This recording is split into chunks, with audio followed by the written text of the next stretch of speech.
Alrighty. Hopefully everyone can hear me okay. We are waiting on a few other people to show up, and Cardsphere is sponsoring a vintage cube draft. So, thought I'd stream it. Might as well, since I'm behind the computer, talk to some fans. While I'm doing so, maybe we'll check out some Pauper later on. I have some very nefarious plans to disrupt the Pauper, the market of Pauper. I think that there are some targets that can easily be bought out and affect the price of Pauper. It was kind of funny because Learning Community College made a video today talking about how cheap Pauper is. That can be corrected very quickly with just a flick of the wrist with a little bit of an investment in some of these particular cards. So I've been scouring over the supply of a lot of them. A lot of them are a lot lower than you'd think. And I don't know, maybe it's just my hatred for the Pauper format that I want to screw it by buying out a bunch of the staples. But I tried. I gave Pauper a go. Played a league of a few different. Been trying. Okay, one league with Green Black Aristocrats. You saw that on stream. Excuse me. And then I did 2 Inside Out combo, and the format seems to be very rock paper scissors. Even worse than I would say a lot of even modern matchups. The lopsidedness of particular matchups. Going like, for example, Inside Out, I could not. It's impossible for me to beat Delver. No way, no how for me to beat Delver. But other decks, it was impossible for them to beat me. And so I've noticed that too. Like with Delver, it's really, really tough with Affinity or Elves, the way they flood the board. And maybe I just need some more experience with Pauper. I'll give it a go. But so far, my experience with Pauper has not been good. So my experience with the market of Pauper, though, is going to be interesting. I've been messing with it on MTGO, decided not to sell out of MTGO tickets. Instead, I've done some targets. We'll just talk about them real quickly here. You can go over to my collection, and you can see the quantities of cards is probably the best way to see the cards I've been speccing into. This is kind of weird, like Underworld Cerberus. I talked about why I specced into some of these mythics. If they do have a way to recycle cards ever, then I am going to be in good position with these. I got Underworld Cerberus for 1/3 of a cent, a third of a cent, not a third of a ticket, a third of a cent a piece. So I think that it was like what that equals like less than a ticket to get 98 copies of it.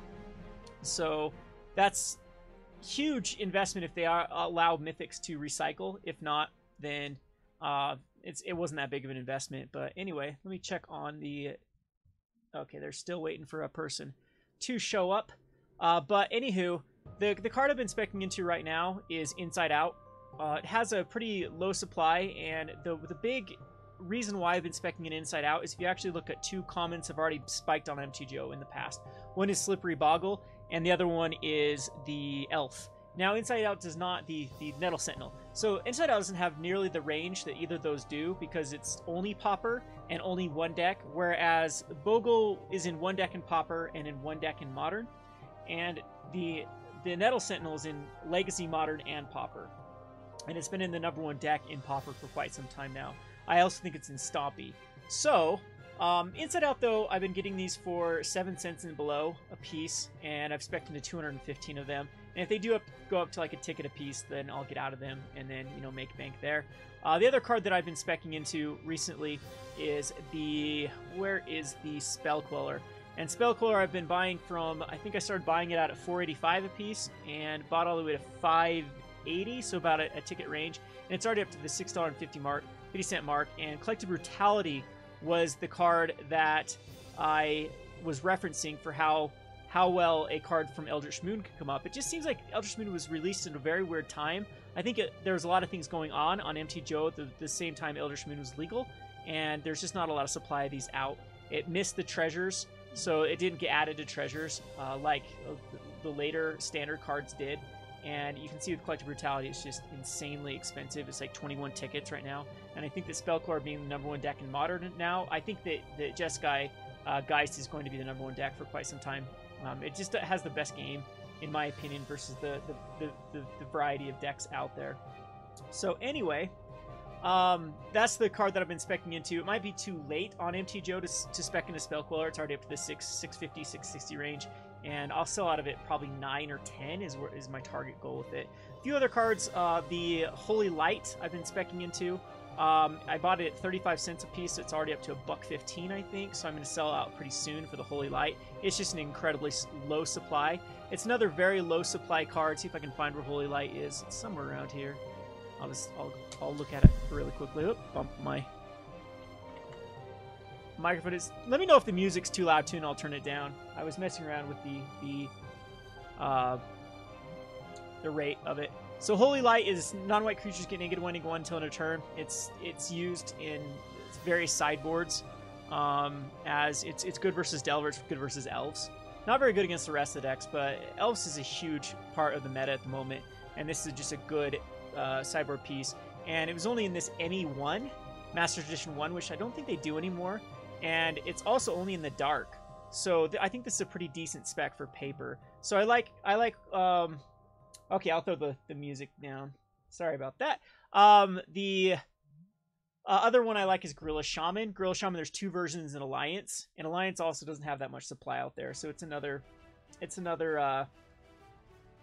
card in Pauper that is used as a sideboard quite frequently against Affinity and against a little bit versus Karathal Boros. So Gorilla Shaman, I think, could be bought out, and really the entire market can be cornered on that particular card. I haven't messed with paper that much just because I don't have as... The problem with like paper, the paper Magic, especially Pauper, is we all know that anything below, I'd say, the $2 to $3 mark is really, really tough to sell. Because you get killed with fees, so you can't get out of it as quickly as you want to during the booms and busts, the cycles of MTG Finance. And so it's something that for Pauper it's going to be very, very tough to spec into. But if we do start seeing this huge influx of Pauper players, like Tony Community College is going all out on it. Channel Fireball seems to be supporting it like crazy too. And he even called out Star City Games in a video saying, hey, maybe you should beat Channel Fireball to the first major Pauper paper tournament. And, you know, wouldn't that be cool? Like, if you guys are competitors, you should be the first one to host an event, you know, like a open as Pauper. So if we do start to see that, then would be the time to pull the trigger. It seems like Oath the Gatewatch was the time Pauper started going up in value. We saw a lot of cards like Lethal Sabotage and even some of the more staple Pauper cards start to spike up in value back then.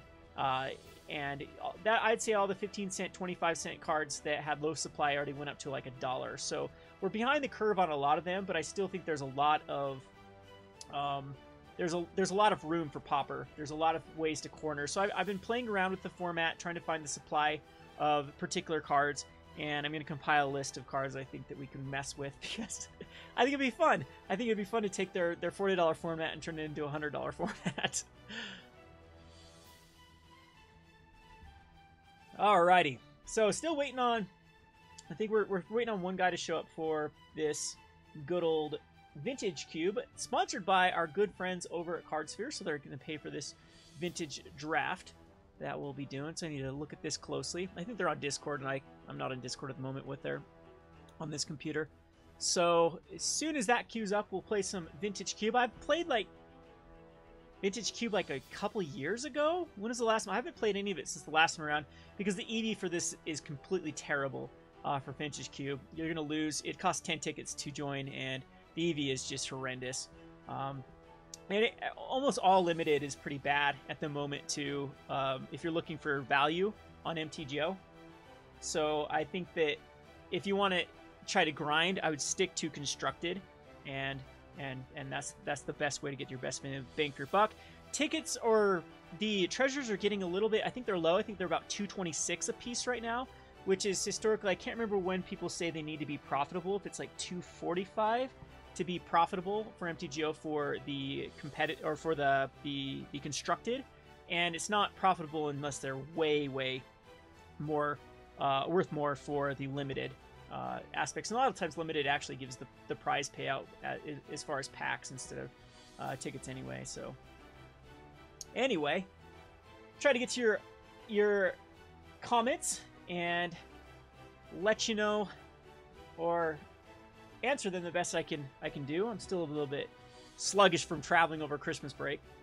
How was everyone's Christmas break, by the way? I guess a lot of you are still in the Christmas break. I went down to the parents' house down in beautiful St. George, Utah, and it was warm. Didn't even wear a jacket. Now I'm back freezing my butt off. Actually, it's really warm here in Utah, in central Utah. It's going to be 60 degrees this weekend, which is just unheard of in December. We're in bad shape. I don't think we've had a major snowstorm this entire season, so I know that the ski resort close to me is not even open yet, and they're usually getting dumped on at this point. So you got soap from your Secret Santa? I guess that's okay if you actually use soap. Yeah, I think there's worse things you could get. But what other topics do you want to talk about while we're messing around? Should we talk about Cardsphere, since this is actually sponsored by good old Cardsphere? Let me see if I can pull up some Cardsphere. At the moment, it's a little bit slow for Cardsphere. I did reduce a lot of my prices for Cardsphere, but I can show you kind of the stuff I'm receiving right now. I've kind of moved in on Iconic Masters. These are usually between 41 and 51%.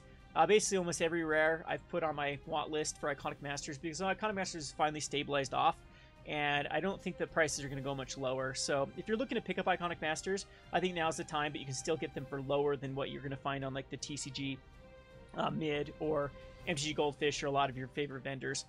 So lowball people, you'll find trades for Iconic Masters. I've tended to found the sweet spot for Cardsphere. I think I'm the only one that can really utilize this because I do have a local game store, and this seems to be kind of the area where I sell cards the most, is between this $1 and $2 range. And so when I can get them for 41 or 51% of Cardsphere, I think Cardsphere is more like TCG Market or TCG Low is what their 100% value is. And so if you can get 50% of the 100% that's already deflated from that Goldfish Market price or TCG Player Mid, then it's pretty profitable for a store like us. So we can, you know, pick up a Obstinate Bailoff, for example, for 40 cents and sell it for $1.25. So I think I've provided a nice little niche for people to send cards on Cardsphere. And I get these ones all day long, so I actually don't like this keg. I need to take this off, right? I think that's actually still a bad price, 70 cents for a garbage rare. But anyway, Obstinate Bailoff is in a modern deck. The Scourge of Alcus, these sell, both these Savage Hydra and Scourge of Alcus sell to casual players like crazy. Swords of Plowshare is the most played white card, I believe, in Commander, and so picking up at the 65-cent value is pretty decent. Anger of Gods, I'll buy these all day at 75 cents. It's one of the most played cards in Modern. And Genesis Hydra is another card that tends to sell very, very frequently. Same with the Mary Angel here at my store. Inferno Titan. Keep your eyes on Inferno Titan. The past couple of weeks on MTGO, the 5-0 finishes, a lot of them have been using Inferno Titan. These sort of green-red mid-range decks are starting to do very well. So they kind of take a take on old school Skred, but are more aggressive. They have some of the disruption packages like Skred does, but tries to, instead of getting out like a Koth or another Planeswalker, they just try to slam down something like an Inferno Titan that has to be answered or wins the game. So keep your eye on Inferno Titan. We have Monastery Swift Spears. I don't think this is going to get another reprint for quite some time, so getting it 40 cents is good. Again, more of these like 21-cent Savage Hydras, Spirit Mongers. These type of cards sell very, very well at my store. Endbringer is still a spec that I'm specking into for long term. Same with Oath of Nissa. Reserveless cards, I have them all for 51% on Cardsphere. You get them shipped to you every once in a while. Sidisi Undead Vizier is, if it doesn't get a reprint, I think is one of the most the smartest investments in for Commander, as this goes in just an insane amount of Commander decks, and it's very splashable. Basically, any black deck. It also has the whole exploit. It's also used as a Commander quite frequently. So, but any sort of sack decks or the Baron decks, or just any sort of deck that wants to tutor something up, CDC can just be a 5-mana tutor. So that's a card I've been targeting quite frequently. So that's what I use Cardsphere mainly for. You can see that Gorilla Shaman I've been aggressively trying to buy, as I think this card, if Pauper does take off, does have a decently low supply, because Alliances wasn't printed that in that big of a chunk. And there is 2 versions of this, but this card sees as many as 4 ofs in sideboards when Affinity is big. So I'll just scroll through here. Necrotic Ooze. I'm always waiting for this card just to spike up, because it's got so many 2-card combos or 3-card combos a lot of times in Commander. if you haven't used the what is the mage, the wizard, one of the alternate commanders of the wizard tribal this year, Necrotic Ooze is a really good win condition with it. So you throw this in the you cast this and have 2 cards in your graveyard. They can go infinite together. But all right, so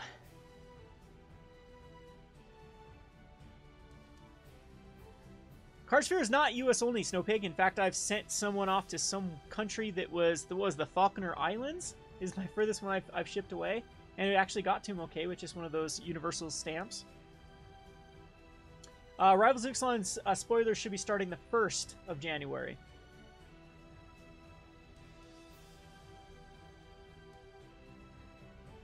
So keep your eye on spoilers too, because I do think that I'm doing a video right now. One of my oh look at that, I have to jump in the queue.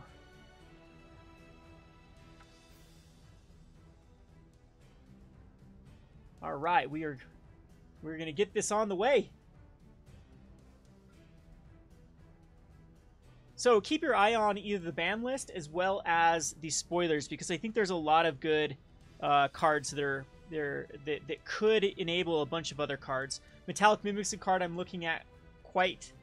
I like a lot of Aether Revolt, and I like Hour Devastation for quick increases. I don't think the rest of the cards have the chance of going up in value, just because we don't have a Pro Tour until the core set, I believe, if they're doing a core set Pro Tour for Standard. All right, we'll talk about that later, though. Let me readjust this screen for you to see. All right, so you can see. Okay, you can't see the last. If I do this here, okay, okay, you can see them all now. All right, so we have 2 of the Sacred Foundry Stomping Grounds, which are good to pick up later. Warren Power Stone's okay for a ramp type strategy. Also, we have the Tree Speaker. The Garrick Primal Hunter is really into triple at this point. Moat is actually quite powerful. A lot of times Moat can just stop strategies by itself. Frantic Surge, of course, is one of the more powerful enablers for the reanimation type strategies. I think that Moat actually is the best card here as far as just hosing a lot of what decks can do. I do tend to like white in these cube drafts. Dreadbore, though, is 2 colors. You want to avoid going into 2 colors this early, and same thing with Garrick. I think Garrick's just a mistake to go this early. I think Moat's the easiest to, just the most impactful out of all of the cards. Again, a lot of decks just try to win by attacking, and if they can't attack, they just can't win the game.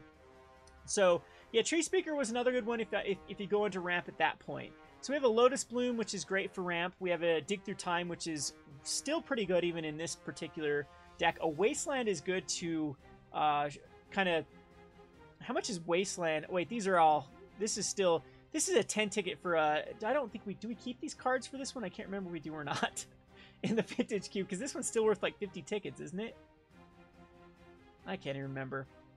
So I might just be greedy here and take a Wasteland and call it good. It's the only thing that the Volcanic Island's also worth some money, but Revelark's pretty good.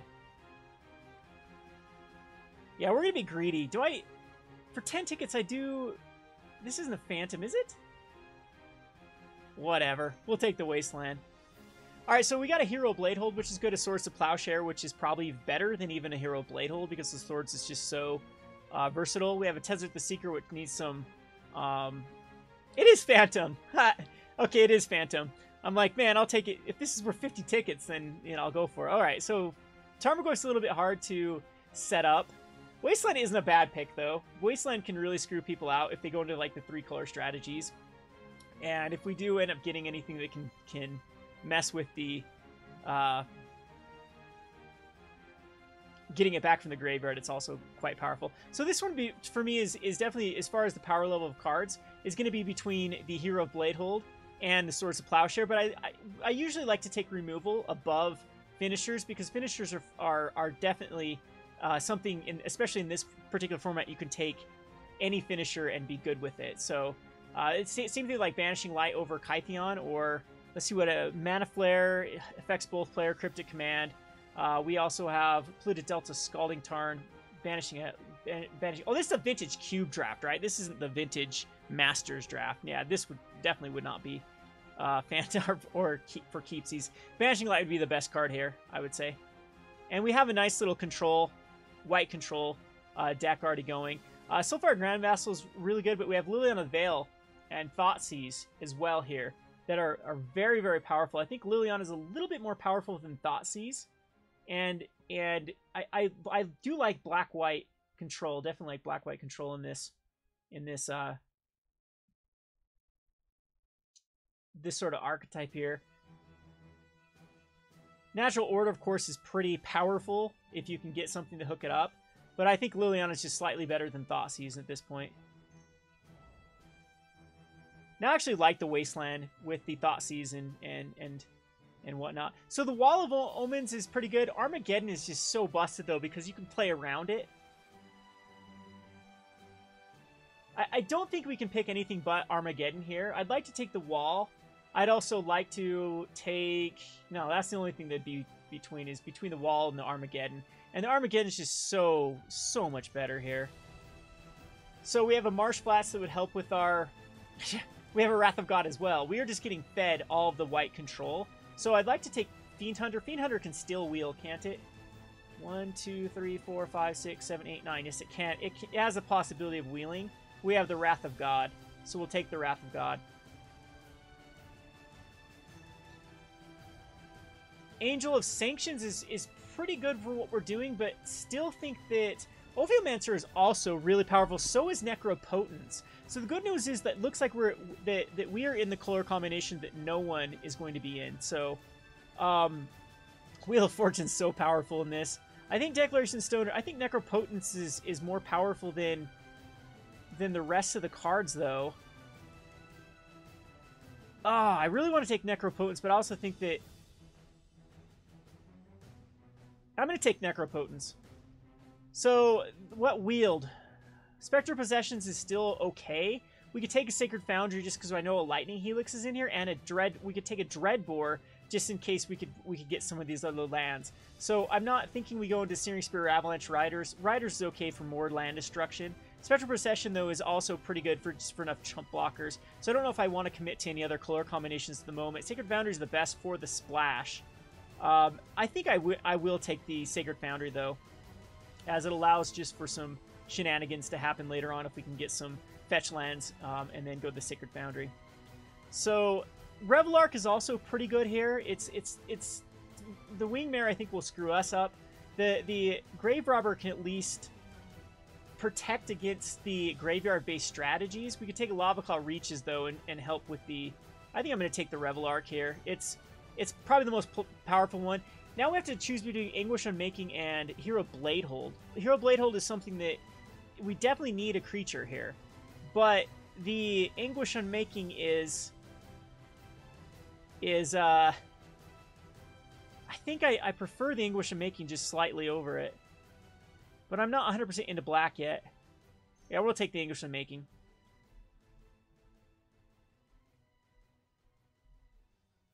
That is true. We do have to kind of worry about the flying creatures we have moat. Yeah, we could have gone the whole stack strategy. Hopefully we find a way to get back lands. The Freebooter's not bad here at all. Is it just better than Kytheon? I think that Freebooter's better than Kytheon for what we're trying to do. So I'm happy with what we picked in our Pack 1. Our Pack 1's been pretty powerful. Freebooter kind of has some synergy with Revelark, and it has synergy with Liliana.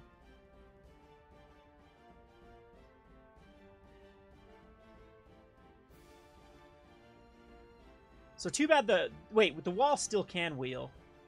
Angel Serenity is something that we can take. And now, see, we can take the Helix over the Short Fang. I think the Helix is just slightly better because we already have the Sacred Foundry. And I've never been impressed with Short Fangs. I think they a lot of times just have too much work to get them there. Chrome Ox is probably the most powerful card here. We have Sundering Titan that could also be pretty silly. Recruiter of the Guard can also be kind of crazy with being able to tutor up particular cards. We didn't get the Fiend Hunter. We didn't get like the Wall. Well, it doesn't work the wall. Or the Fiend Hunter. They're both 3. Yeah, it's toughness. I think that the Bitter Blossom's good here, or the Chrome Mox. Chrome Mox by far is the more powerful card. And we do have ways to make this... But yeah, Armageddon Bitter Blossom does seem like a really good combination. I hate passing up the Chrome Mox, but sometimes if we don't get the perfect deck for it... Oh man, I still think Mox is better for like a Necropotence type strategy. I'm going to kick myself if I don't take the Bitter Blossom, though. Yeah, that's tough. Alright, so we have Elspeth and Gideon here, and a Johnny. All of them are really, really good. A Sword of Fire and Ice is just a busted card. We also have Shieldred, which can be a powerful card here. This pack is just bonkers for what we want to do. I think Gideon's slightly better than Elspeth as far as Planeswalkers are concerned. This does give flying to get around Moat, though. The Sword of Fire and Ice is just really, really powerful. We could go, yeah, Elspeth for the Armageddon. Yeah, so I think with the Moat, with factoring Moat, Elspeth's a little bit better than Gideon, but the Sword, I hate passing up a Sword because it's just so versatile. We get a Restoration Angel or a Sun Titan or a Necrotal. Lightning Greaves is okay. There's nothing in our deck that can really abuse the Lightning Greaves at the moment. We also have the Makeshift Mannequin. It doesn't return something. Yeah. Yep. So I think that Sun Titan is probably the best card here over Restoration Angel. Is anything that's worth flickering? I don't know if there is at the moment. It does have Flash can come out. I mean, this is a tough choice between Restoration Angel and Sun Titan, but I think Sun Titan is just definitely more impactful of a card. Yeah, I see the Restoration Angel plus Revel Arc. Signet's good. I think that a lot of times, though, we might be able to pick these up last pack.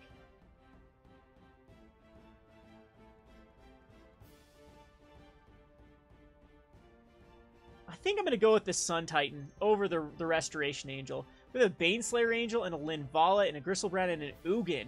Now, Ugin I think is probably the better pick here than either Baneslayer Angel or Linvala.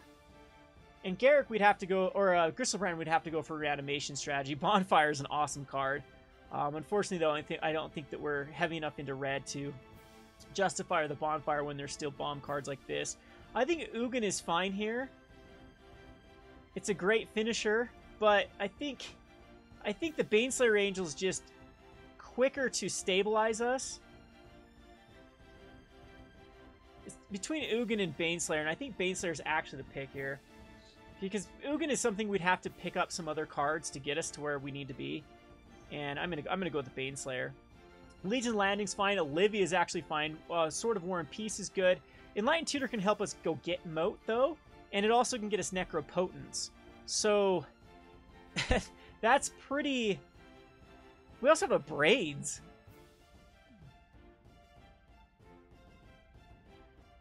Braids is pretty silly here, too.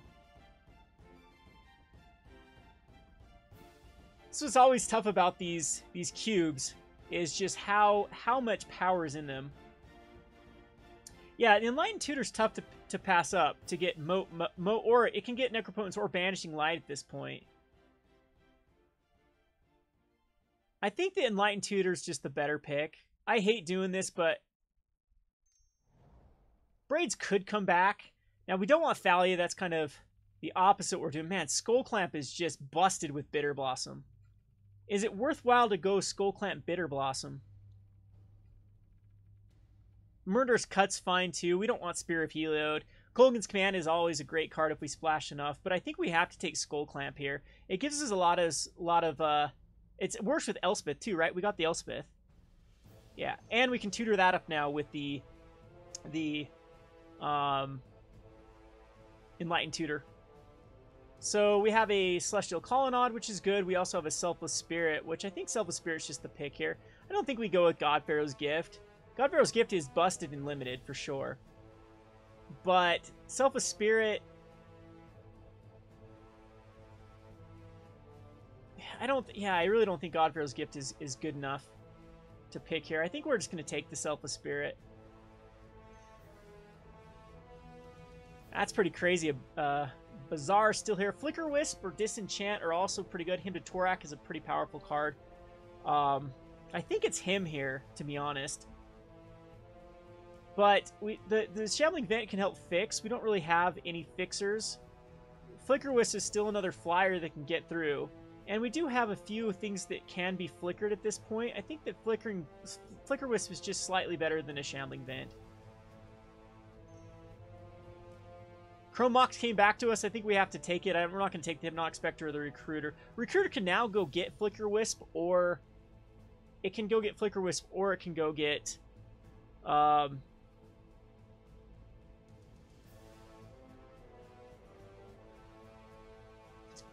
just think Chrome Mox is better here.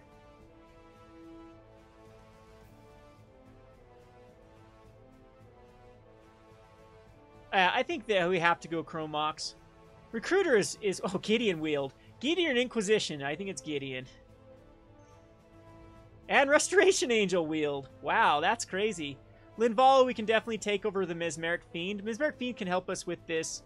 Do you know what? I think Mesmeric Fiend's actually a little bit better than Linvala. I think we have our mid picks. And Braids and Legion Landing also wield. So Braids, I think, is just better with the Bitter Blossom and the other cards here. And no one wanted black or white cards. Thalia, Spear of Heliod. I'm just going to... I don't think we want... I'm going to put... I don't want to... I guess Spear of Heliod can actually work with what we're trying to do here.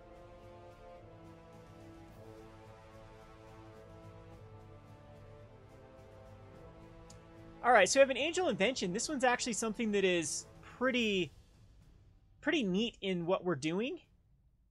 We also have the Abyss. At the beginning of each player's upkeep, destroy target non-artifact creature that player controls of his or her choice. It can't be regenerated. The Abyss is actually pretty good. I think the Abyss is the card. Packrat's also kind of neat. The whole thing is the Angel Invention will probably wheel.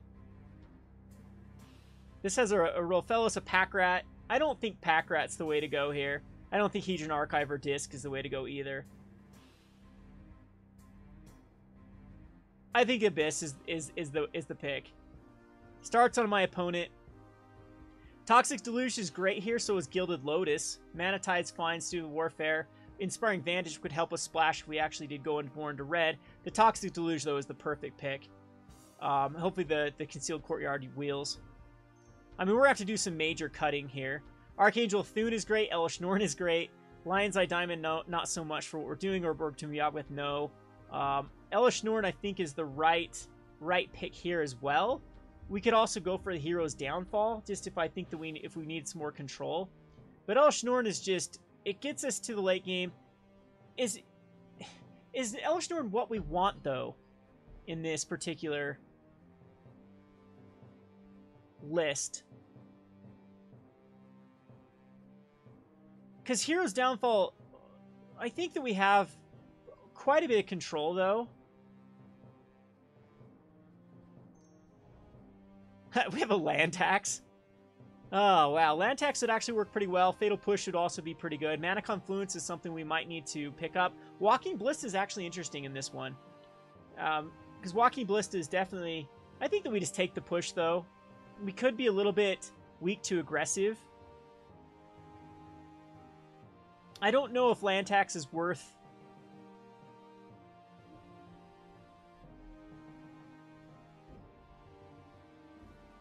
I mean, we could play it after an Armageddon, though.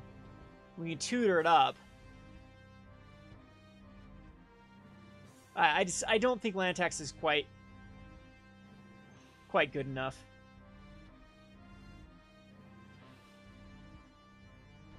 We have really good disruption. We definitely have hoser cards. Have a few cards I don't even know if they're going to make the cut. This is going to be very tough to... Unburial Rites is actually pretty sweet in this deck, too. After, like, a Wrath. I think a Merry Angel is the biggest upside. I don't think we want a Mutable. Or Unburial Rites is a 2-for-1. If we had a way to, like, throw stuff in our graveyard, like that we had that Bazaar of Baghdad, that'd be pretty good for the Elish Norn. But I think a Merry Angel's just the pick here. I don't think we need to go. Leyline of Sanctity or Path to Exile or Grave Titan. This is another tough choice because we also have another Brain Maggot. So Brain Maggot works really well with our Disruption package with the Kitesail Freebooter and the Mesmeric Fiend. However, I'm not even sure if those are going to make the cuts to begin with. So I think we just go with the safe pick with the Path to Exile. Grave Titan would be definitely a good pick if we needed another mid finisher, but we don't. And so I'm going to take the Path. And we basically got... Oh, jeez. Now, isn't Balance just a snap pick here? I mean, we have Lingering Souls, and we actually have a pretty good black-white token strategy going on right now, too. But Balance can affect my opponent...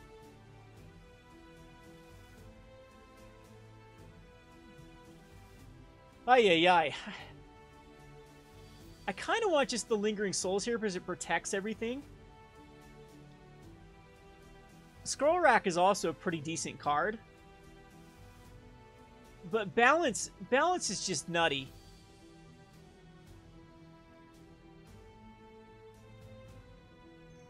I think we need the Lingering Souls. Caracas, I don't think... I think Duress is probably the better card just for sideboard. I don't think we need a Blade Splicer, even though it's something we can flicker. Yeah, it's something we can actually flicker. That's not a bad card. And the Angel Inventions did wheel. I can make two decks with this. We'll take between Mana Tithe and Concealed Courtyard's better just to fix. 36 playables.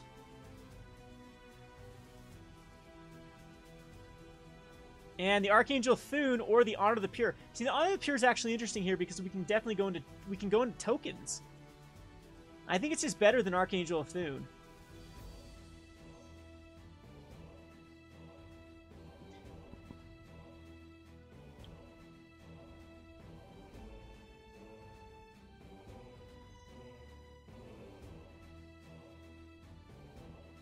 Yeah, this is going to be tough. I don't actually know what route to go. I'm not even sure if I want to go the stacks route. Because we have black-white tokens, which is super, super solid.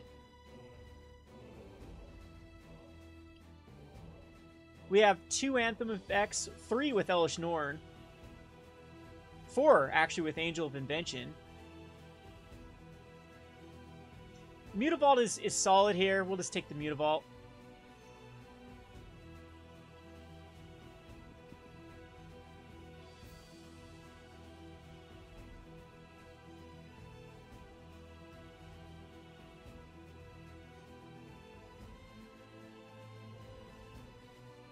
Decent little sideboard card with the Leyline. And Knight is actually a very, very solid card. So this is going to be very, very tough to cut. We definitely like the Skull Clamp, Swords of Plowshare, Fatal Push, Path Axle, Enlightened Tutor combo here. And these are... So something like Toxic Deluge could definitely be a sideboard. Same with Wrath of God and Toxic Deluge. These honestly could be sideboard cards at this point. And same thing with Armageddon. Armageddon might be more of a sideboard option than a main board. Because we have...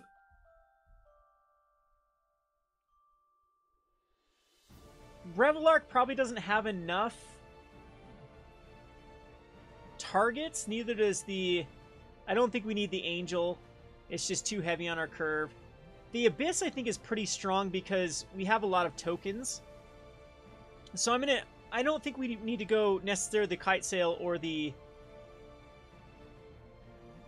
Mesmeric Fiend, too. I think I'm more comfortable going more of a token route.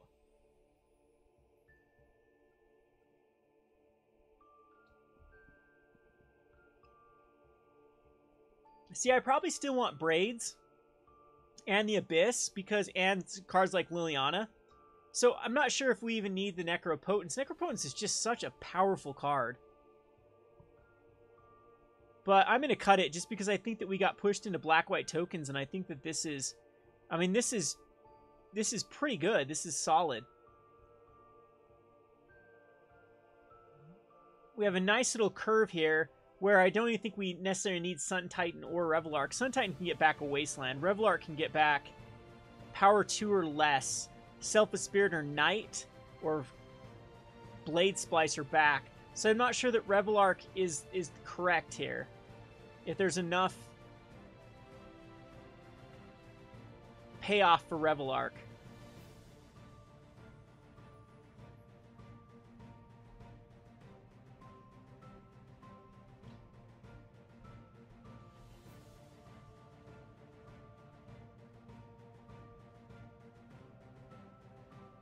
Still want the Bitter Blossom. Still want the both of the...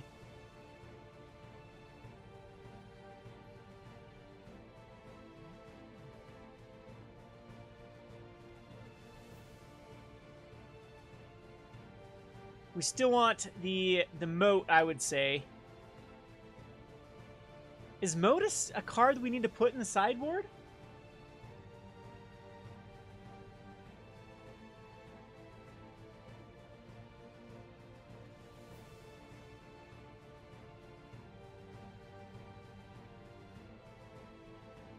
So, I think Moat just might want to go into the sideboard. Spear is actually really good in this deck with Bitter Blossom, Lingering Souls, Blade Splicer. I think the Spear is actually quite solid. I don't think we can cut the tutor at this point, the Enlightened Tutor, because it gets Skull Clamp, but you're right. Maybe we just want it in versus those decks where it's going to go get... Well, it can go get either... It can still... Enlightened Tutor can still go get a Spear of Heloed or an Honor of the Pure. You can go get that Skull Clamp. So basically, we have a 14 land count with the Chrome Mox. Baneslayer is something that I think we still want in just because of how aggressive it is. Same with Sun Titan. We do have kind of a lopsided... Well, our curve is actually pretty good here. So I still think Braids wants to be in a deck like this. But maybe Braids and the Abyss are cards that can just come in matchups where...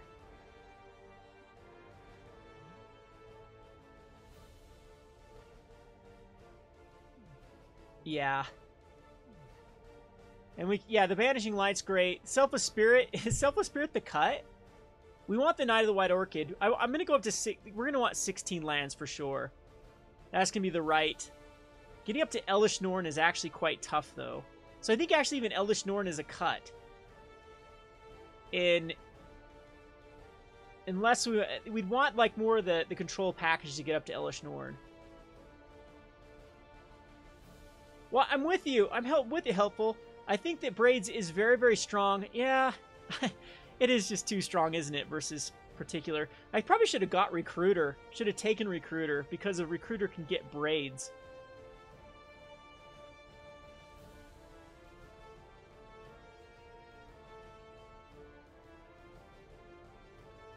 Yeah, Elish is just too high up in the curve, and I think that Sun Titan might be there too.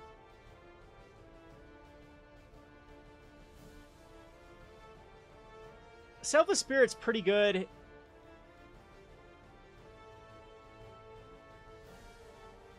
I know I can't be upset about cutting cards that are Selfless is. I think Selfless actually isn't a cut. Sun Titan still has a Mutavault though, or I mean a Wasteland.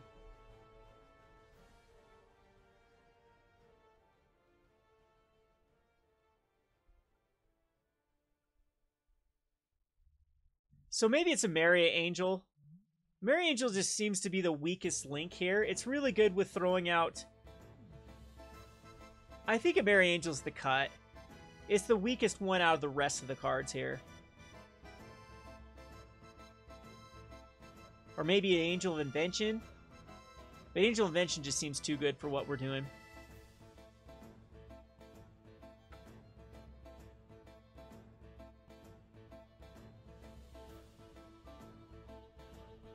So I even want Mutavault in this with a low land count. I think Mutavault's still fine. We have a lot of double whites though. 2 double blacks.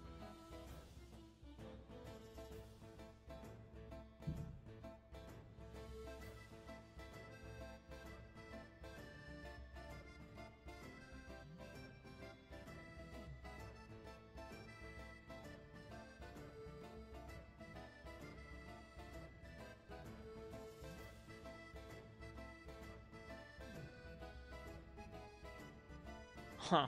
Wishing I would have got that Legion's Landing now for how this panned out. I think this is fine. We have 16 lands here. We have a Chrome Mox. I'm going to submit it. And we can still bring in, like, Elesh Norn's still great to bring in.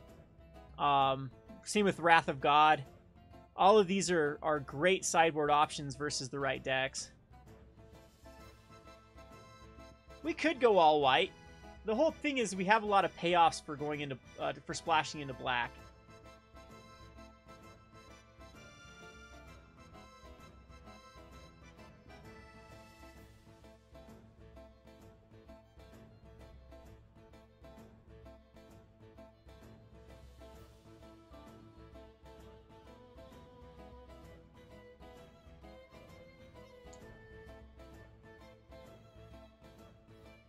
So did we see enough for a reanimation package out there? There's Gristlebrand, there was Bazaar, there was Unburial. Yeah, I guess we could have gone into Reanimator and probably would have had a pretty good strategy.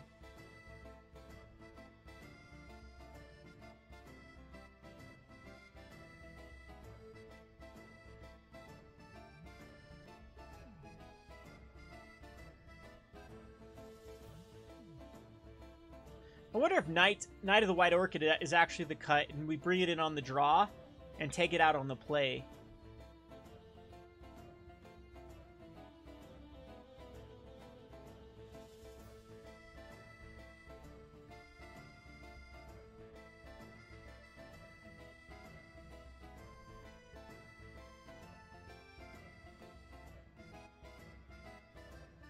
Yeah, we should do well versus the other aggro strategies.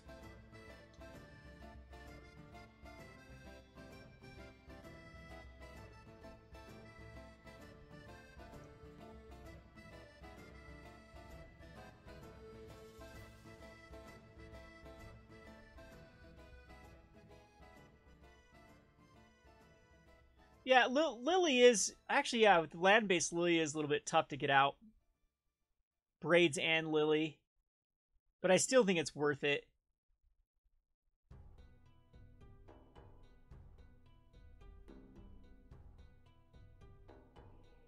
I mean, I could cut the Mutavault and go into another swamp for fixing. Man, we could add Packrat Mutavault. But I'd Thoughtseize Packrat Mutavault. Who's still sick of that years later. We'll see. We'll see what this deck is missing.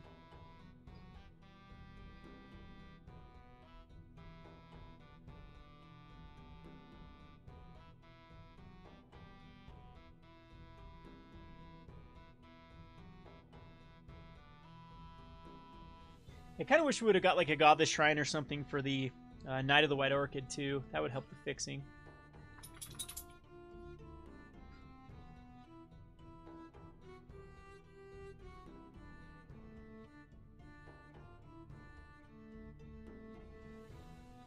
Okay, this is definitely keepable. We need to find the other blacks. There's now, hopefully the Mutavault doesn't wreck me with the...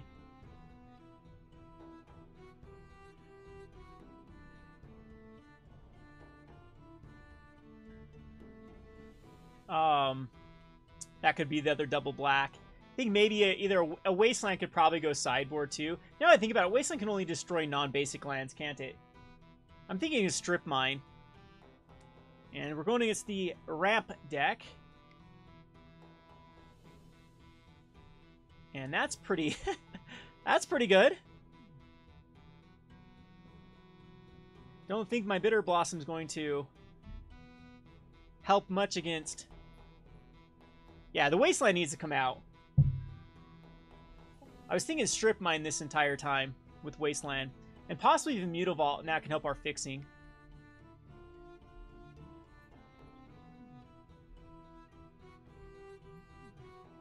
So what shenanigans can happen here? We have some pretty decent stuff versus ramp, though. Because we have, like, Oblivion and Path to Exile and Swords to Plowshare.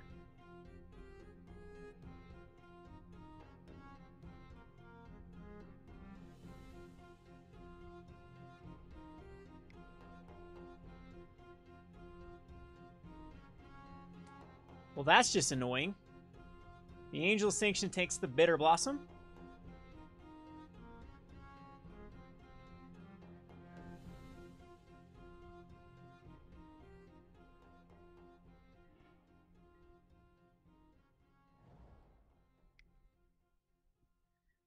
And we'll get the good old Blade Splicer. And next turn we have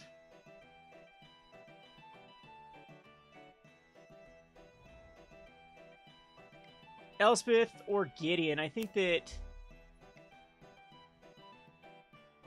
this is definitely all-out ramp.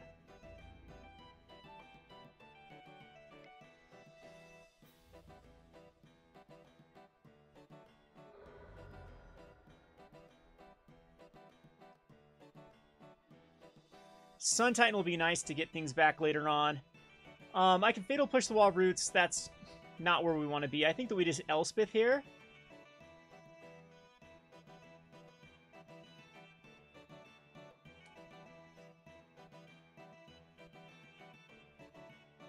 And hit for 1.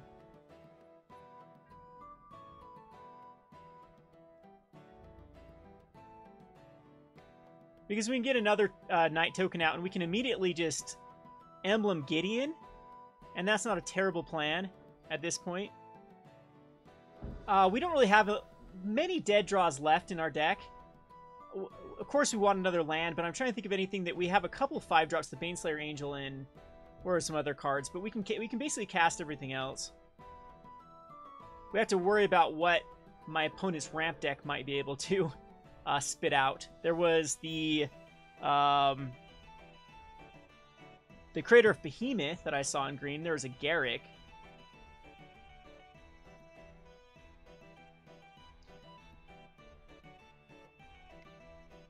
There was Ugin, you are correct.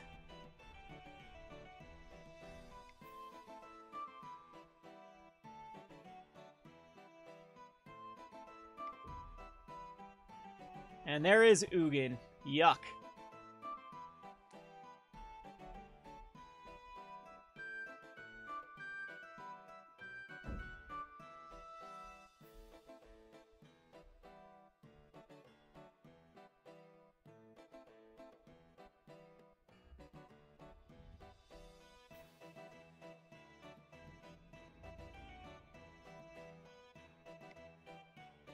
And Elspeth goes down. I don't think I can do much against Ugin here. Alright, so this actually makes it interesting if I just go Gideon Emblem attack Ugin for 4, 5, 6, 7, 8.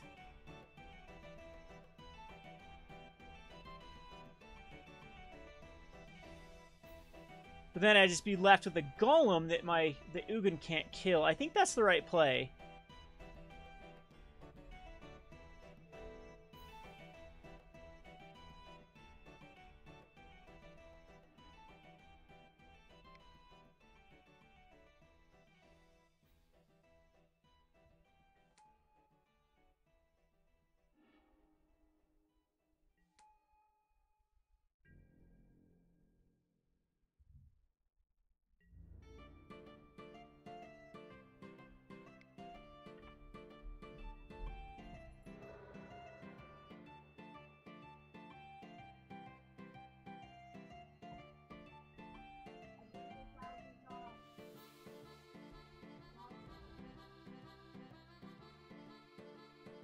Yeah, I agree. Cubage. I don't think we want to go Armageddon against a deck that has this many artifacts. So Ugin for 0 to get rid of...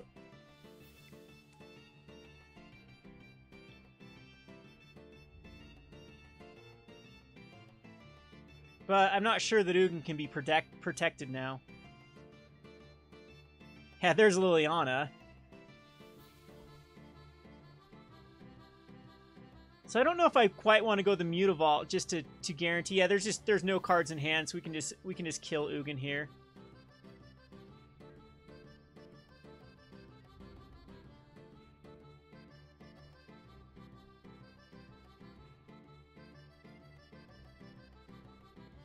I think we have to let Blade Splicer die. That's okay.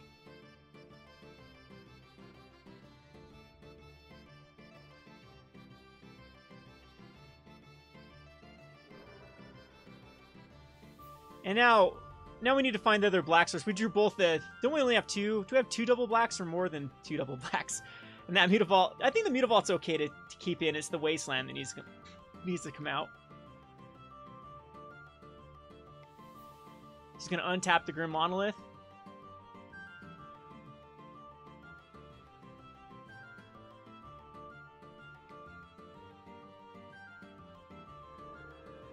A black sorcerer would be amazing.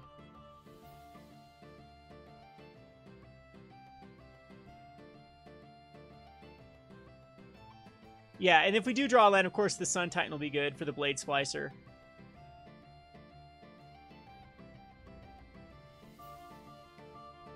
I disagree with this attack. I don't think my opponent can race if they... Unless they're putting out something that can... Skull Clamp. Well, we'll cast the Skull Clamp.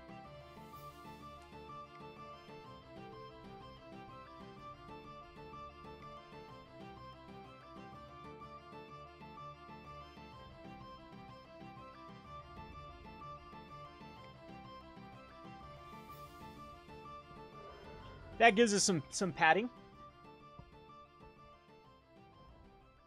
And my opponent didn't draw that last turn, so... Is there some nonsense that can come out this turn?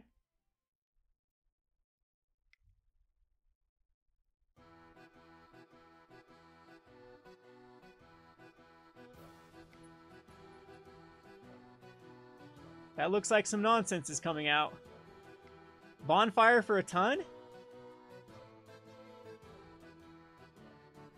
I'm looking at this chat. Desktop table lamp. A Kozilek.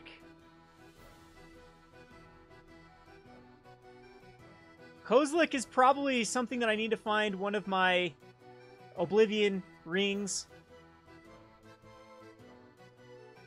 Path to Exile. But that just drew some really probably potent cards. Llanowar Elves. So now we don't have Liliana Protect if we can kill. Oh yeah, so this is basically draw a removal spell or lose here. Selfless Spirit's not going to do it.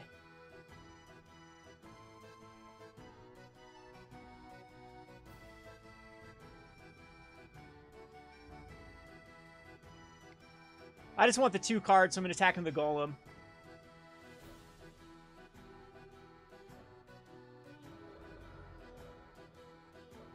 And we missed the land drop, so...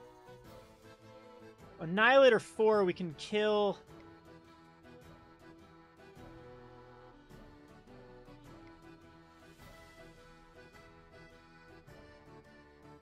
the Golem token. I can YOLO here, for sure.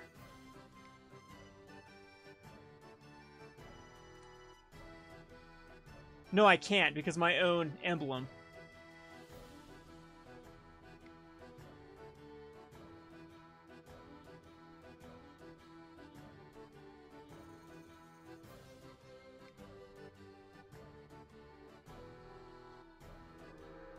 Okay, so...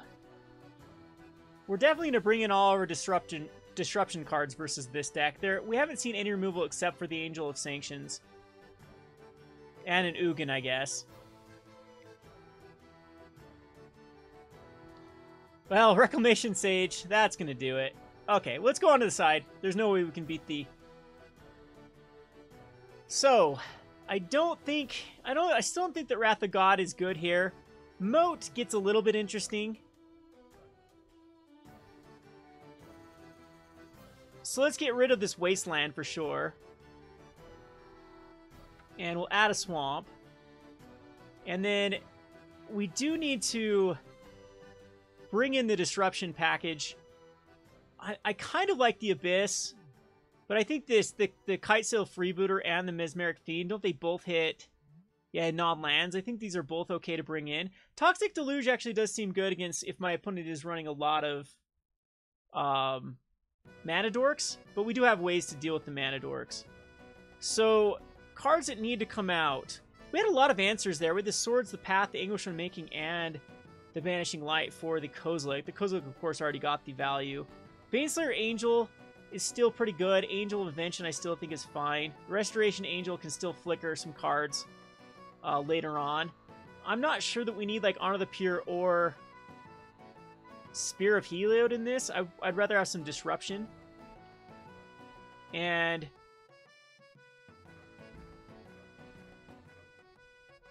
still don't think that Moat's the right route to go, or Wrath of God in this particular one. Just cut a Sun Titan. Seems like a lot of lands though with the Mutavault seems pretty good in this one though.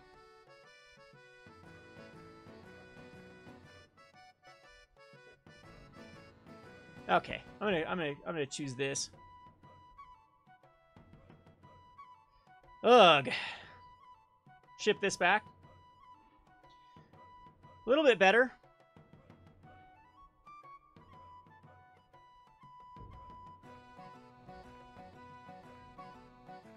Pretty slow though. We have two double.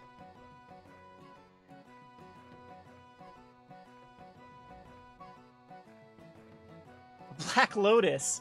All right, so these are a lot of cards we didn't see as far as.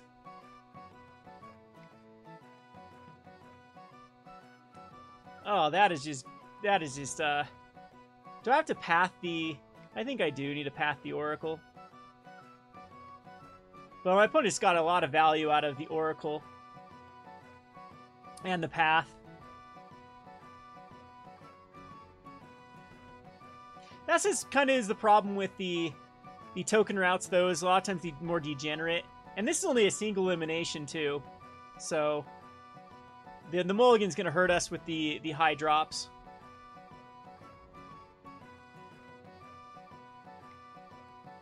And there's the Grim Monolith.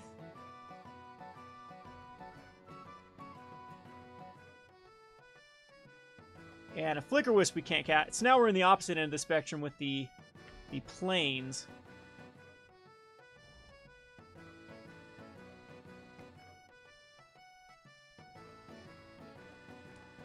Oh, wow. A Sundering Titan. Yeah, we got the degen deck. We got the degen deck for sure. I can't beat a Sundering Titan. There's no way.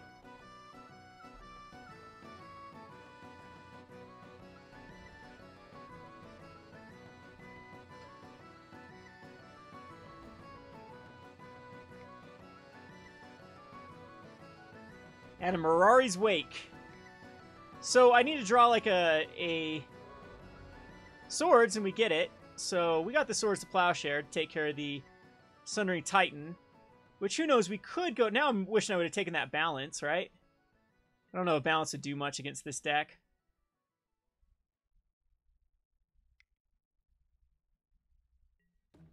And Harmonize. Whew. I think this is a tough matchup for us. Unless I get those early disruptions.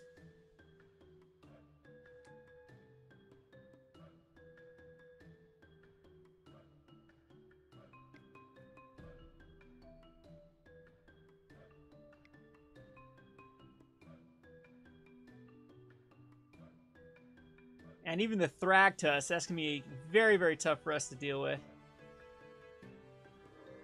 It's a 2-turn clock. I don't think I can come back from that, actually. We need to hit land for sure with the yeah,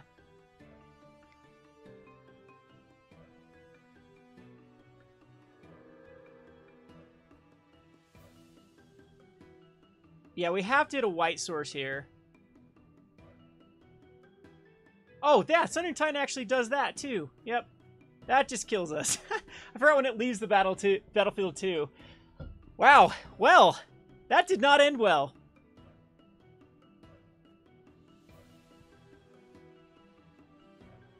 No, they didn't shuffle in Mirari's Wake. Yes, they should have, actually. Right? Yeah, MTGO does that all the time. The top card just gets, yeah, because the path, they went and got it, and then yeah, yeah, it doesn't matter. Sundering Titan was a card we couldn't beat.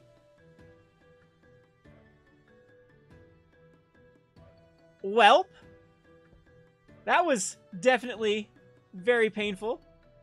So what does everyone want to do now that we're still on stream? We can play the garbage format that is called Pauper, which everyone wants to see.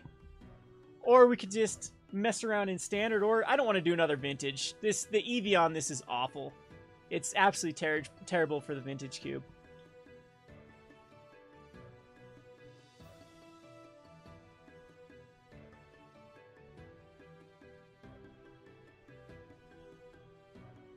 This is the deck that I've been working on lately in Pauper.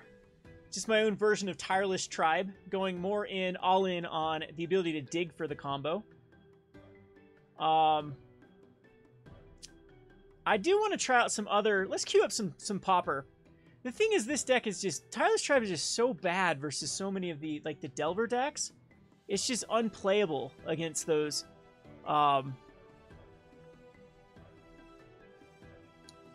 tempo decks. It's also kind of tough versus Karatha Boros just because the amount of control that Karatha Boros has in the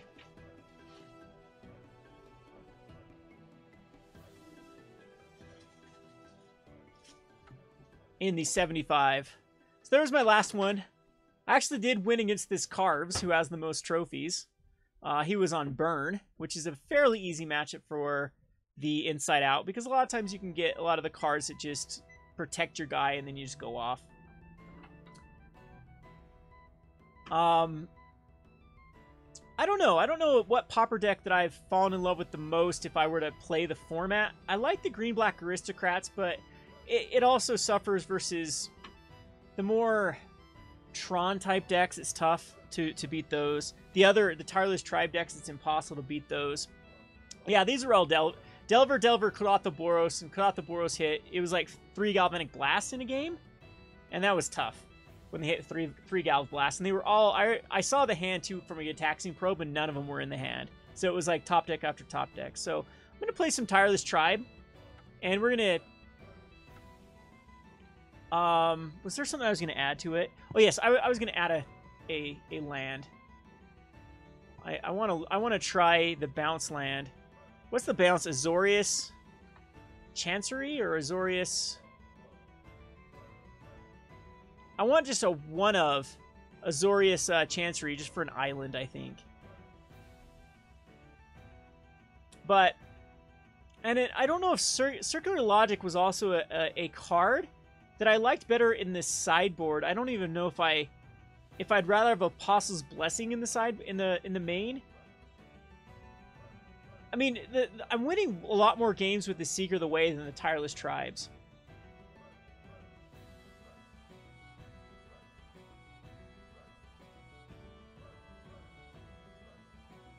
And see, this one is a full out, as many Preordains, Ponders, Brainstorms. I wonder if just going like a deck like this with Elusive Spellfist and just protecting either your Seeker and your Elusive Spellfist can actually... but then at that point, we're very similar to the... Nivix Cyclops deck, or what are some other ones that run a particular strategy? I also thought of even going the burn, the cards that go in burn, like the Archer and the Thermo Alchemist, and just run cantrips rather than burn cards. That also seemed like a pretty cool little route to go.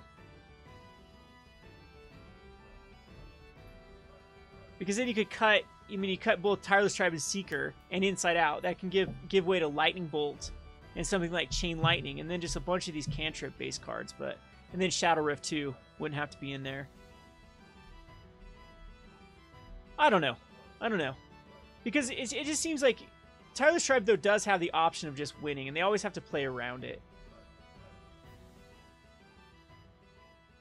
But I also thought, too, of putting in a red source and putting the Gorilla. I'm so sick of Affinity. Affinity is impossible. They just barf out their hand too quickly. And there's not a lot on the sideboard that we have. to combat affinity. We do okay versus elves with the Sunlance, Gutshots, Holy Lights. Oh, well, let's play another one. This will be my last one with Tireless Tribe, and then we'll give the deck up. Anyone play Pauper competitively?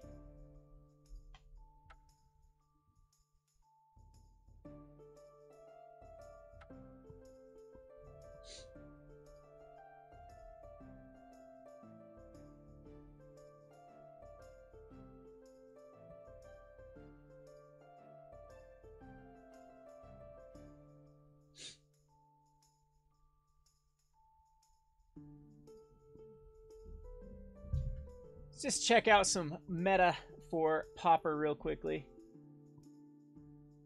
while we're waiting.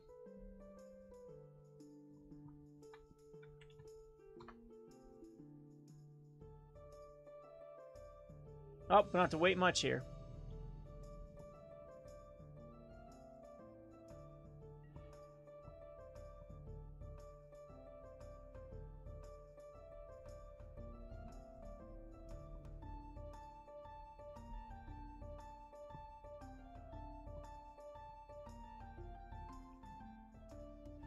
Okay, so this is a pretty decent hand here. It has everything we need except for the inside-out combo.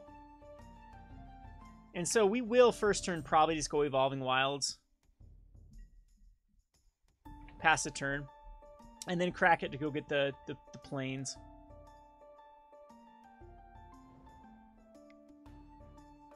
And we're going against Elves. This is a very tough game 1. Game 2 gets better when we bring in all the control. And we can actually just win this if we do get a inside out. So we need to just start digging for the inside out. Seeker is also, this is actually interesting to go Seeker because you can win with Seeker. But I think we want to win with Tireless Tribe because we have the Shadow.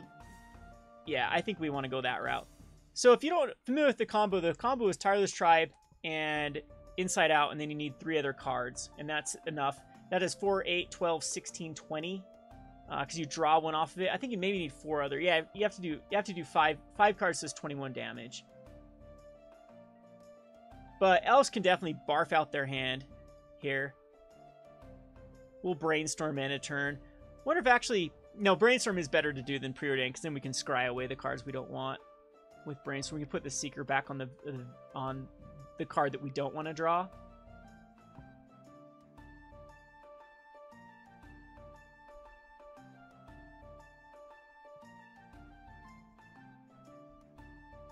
And they got the Birch Lore, which allows for the Distant Melody. But the second one is unnecessary.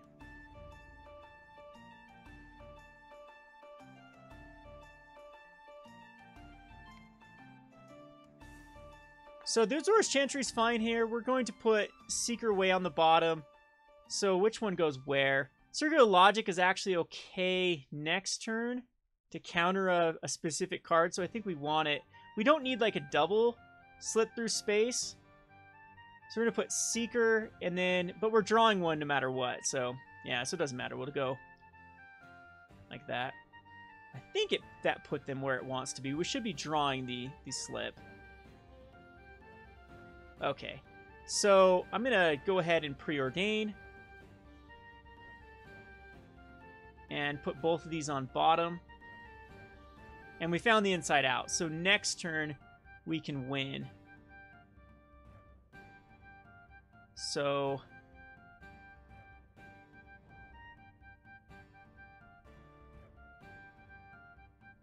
and I think we actually want the plains just in case we draw another island. Yeah, that's better. And unless our opponent beats us this turn, we should win the next turn. I'm with you. I time out so much with Tireless Tribe combo. And a Lead the Stampede, this should probably guarantee.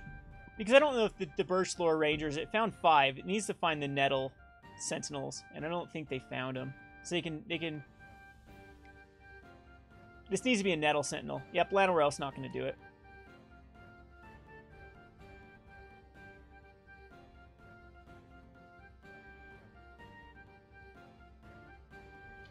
And so we can just cast the inside out. And this deck is pretty cheesy. And then we go to Shadow Rift.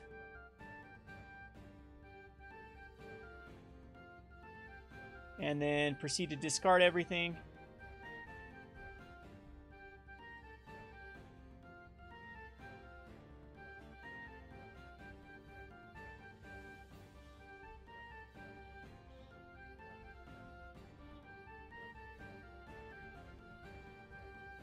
And that's that.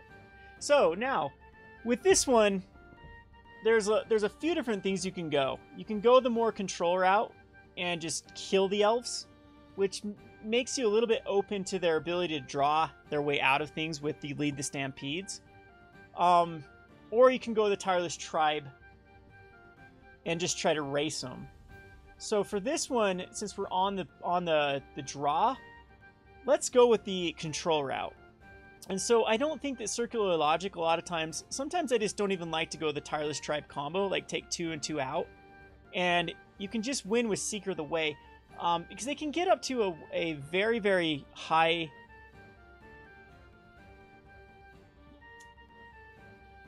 life total. And so usually what I do is take out probably just 2 slip through spaces. Here is the other right. So we're going to try to go with the Seeker of the Way as the win con.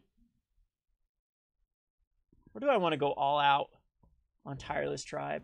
The thing is, when you go the control route, a lot of times you don't have the cards left in your deck to just go for that kind of one shot.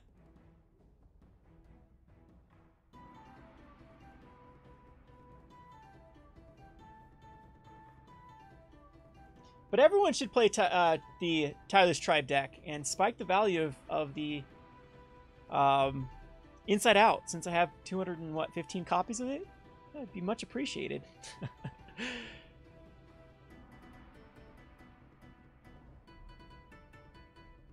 I think no matter what, here we gut shot it.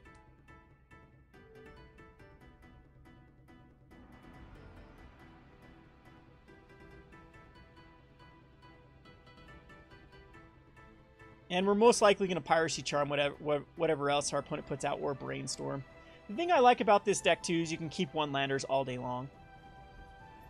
Sometimes their land or else aren't even that great. Well-Wisher's a card we do, at the moment, don't care about, I don't think. So we're going to Brainstorm. And unfortunately, we missed. I'm talking about how we can gut shot the Well-Wisher, but it's still not a card I think I'm going to put the Gushes right now and a Shadow Rift. Let's do the Shadow Rift and then a Gush, because we want to get rid of the Shadow Rift with a Preordain.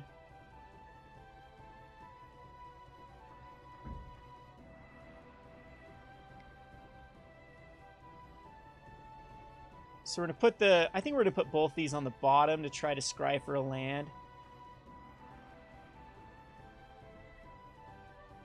Other than Preordain goes through another 2 cards. Yeah, I'm going to put it on bottom, though. And we still want to... Let's see what's in the hand. This will give us some... We have a Well-Wisher, a Viridian Longbow, and a Birchlore Ranger. So we need to kill the Birchlore Ranger. So far, so good. Unfortunately, it's just another Ponder. So... we miss lands out of... How many draws was that? 1 off the Brainstorm. And then we have 3 off the Preordain. And then 1 off the Gitaxian Probe. And they're going to put out a Longbow here.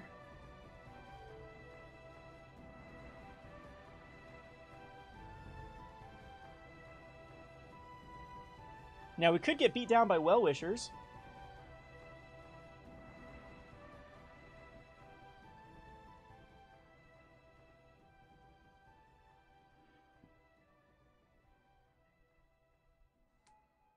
They can get up to an obscene amount of life.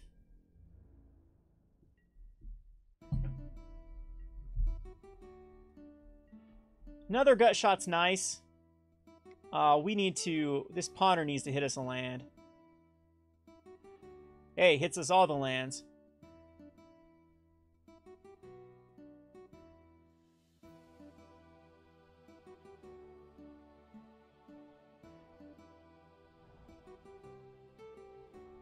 And we can Shadow Rift just to draw a card if we want. Or I'm just going to hold up the Piracy Charm just to kill one of the cards. 1 second, I gotta let Chloe out. She's being annoying. She's growling at me.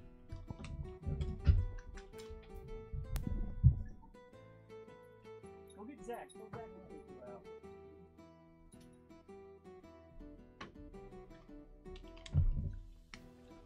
Okay, we are back.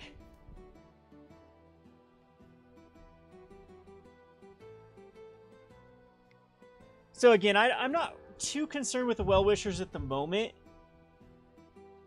Lead Stampedes are going to be... yeah, we were worried about Lead the Stampede. I don't have any way to deal with it. That's just going to be brutal. I think we lost this game.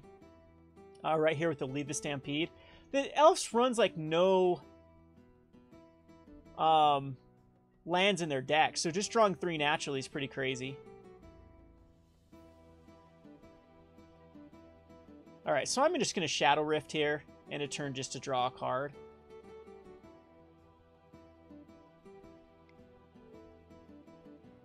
And it's gonna be the preordained, so this allows us to hit the island. So we'll preordain first.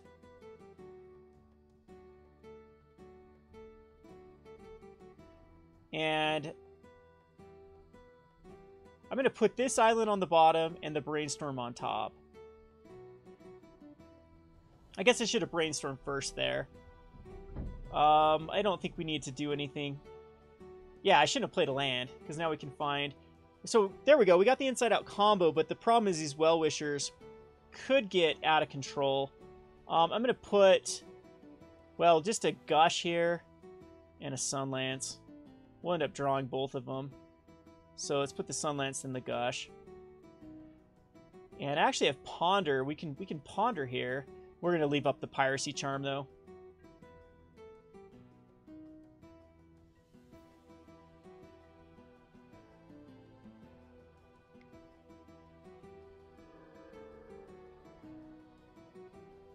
I mean, maybe I should be concerned about these Well-Wishers.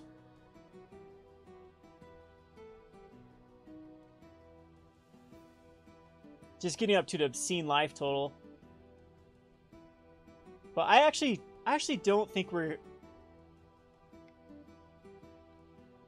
That is a card I need to kill.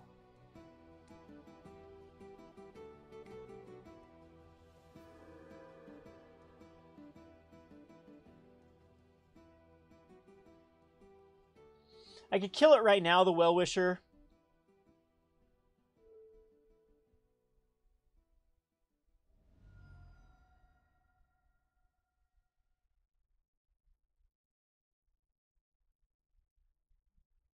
Threw back the Forest.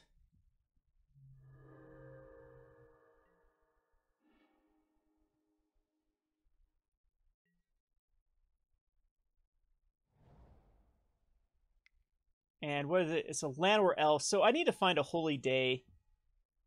So is it too early to gush? I think I am going to slow down my opponent. Kill a Priest of Titania. But I think I should be killing more. So we find the gush. Yeah, this Tireless Tribe is not going to be the route to victory. We need to find a... So put this on top. Put... I think this is fine. We'll put them all on top, and I think we'll be gushing. No, I think we want to actually shuffle this. And we find another preordain. I don't want either one of these. Find another gush. So we are actually going to gush here. Because it only sets us back 1 land at this point. Still don't find what we need. And...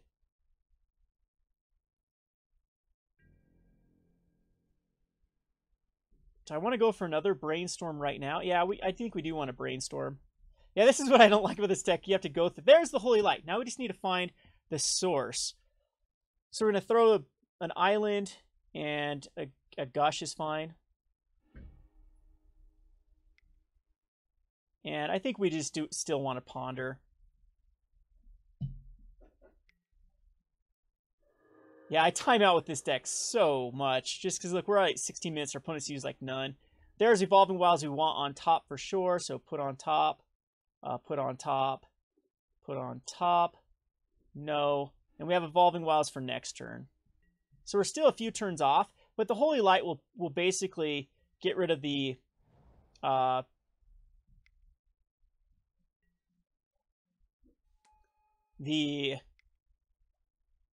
Now I have to figure out how to survive this. So a Viridian Longbow I don't even care about. I was like, I was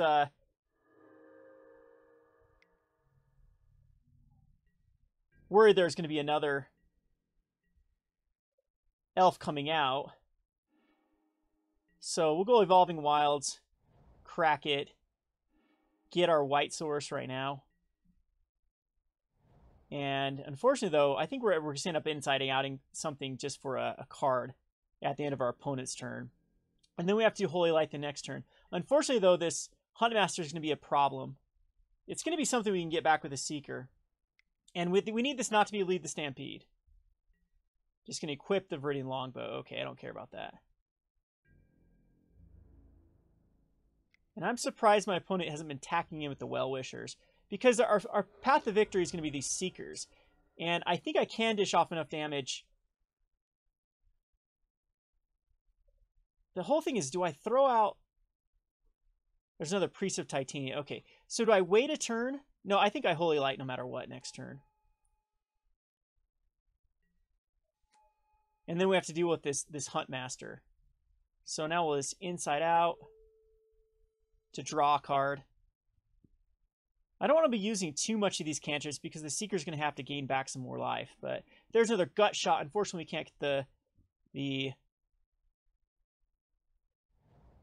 Oh, wait, this is an instant. Never mind. We can wait.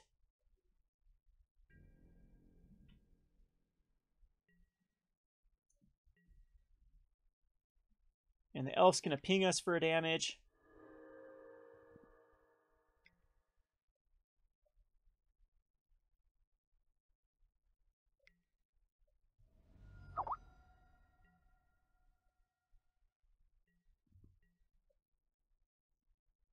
Okay, so my opponent's just going to go to the attack phase, so I probably should have...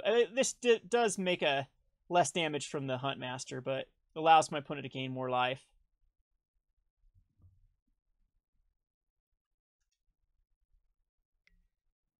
And I guess I should be yielding to these stupid things. Up to 63, 69 life.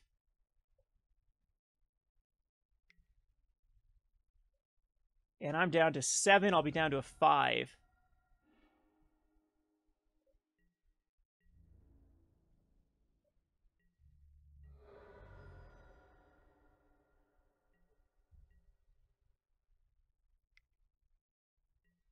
And a Timberwatch Elf. That one's gonna be tough to deal with as well. We'll go the Seeker. And I think that's all we want to do right now. Because we have a Gush we'll end up using to get our Seeker bigger. But this is this is definitely an annoying matchup. All my opponent needs to do is draw another Lead the Stampede, and I'm done for. There's another Ranger.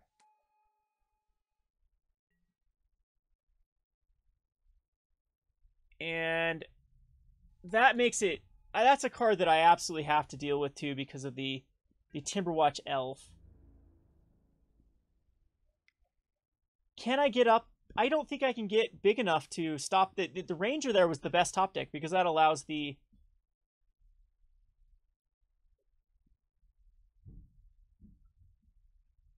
Yeah, I think I'm dead here. So we're going to go for the Ranger. And this will force off the activation on the Timberwatch Elf to give it... Does that give Trample as well?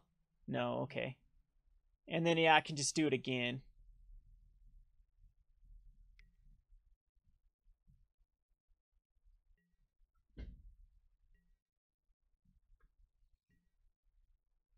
So an 8/8 and a 6/6.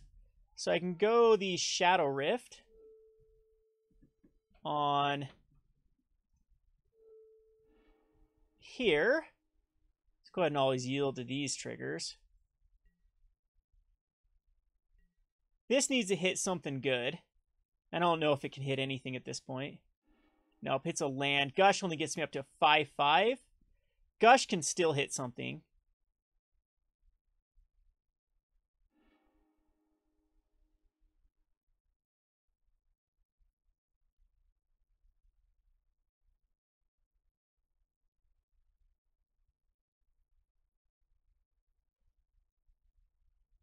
Guess I should have waited for the activation for the Timberwatch Elf, rather than the,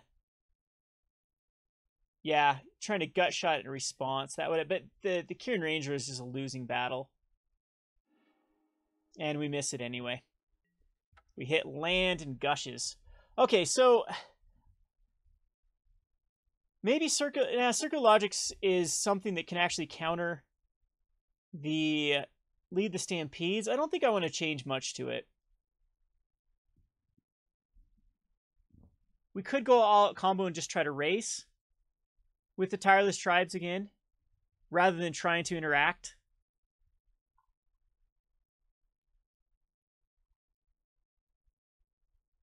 Apostle's Blessings are kind of nice too because it gives unblock. We have so much unblockable in this deck though. And this is fine. This has the Seeker early. The Seeker early, that would have been a totally different game.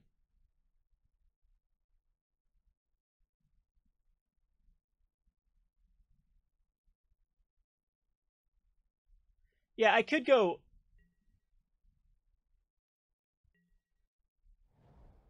Just going to crack this for time's sake.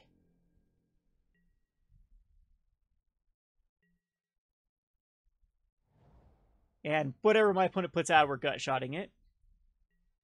Okay, my opponent doesn't put anything out, so this is going to give us some value off of the gut shot now. And the Seeker's going to be great here. So now I might kill the Well-Wishers. It depends on what my opponent puts out.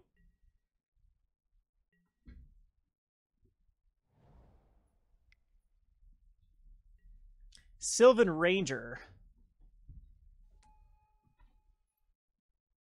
Don't care about a Sylvan Ranger. It's going to go get maybe an island. If this has got to be the island version if it runs the... Oh, doesn't. Just going to run the regular.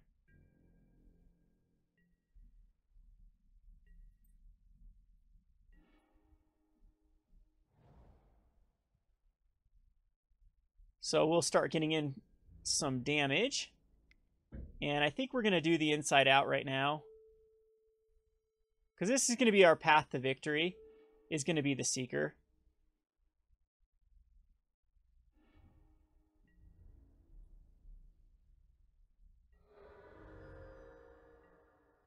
And I don't want to ponder. We want to wait for the trigger, the prowess trigger.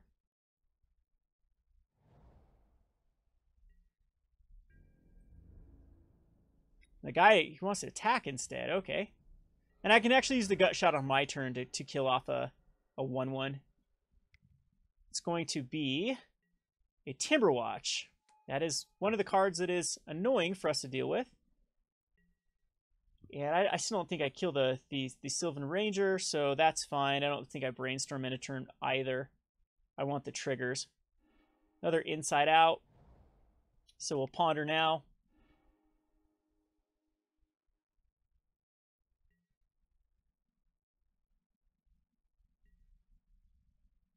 Would like to dig for a Holy Light for sure. Gush, Gataxian Probe. All right, so put on top, put on top, put on top. This will give us some information.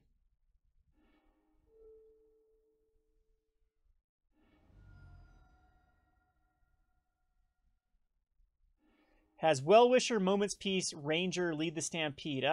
Does have the Lead the Stampede.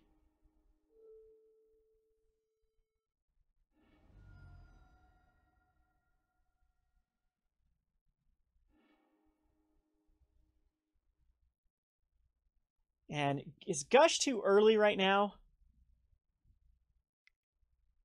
We can definitely wait. So I'm going to go ahead and attack in. So I don't think Gush is too early. We're going to brainstorm.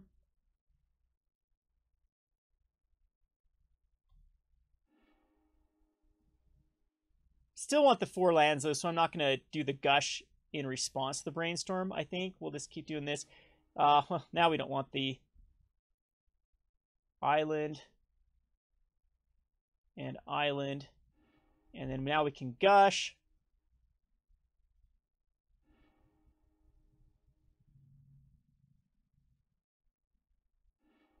That gets the islands.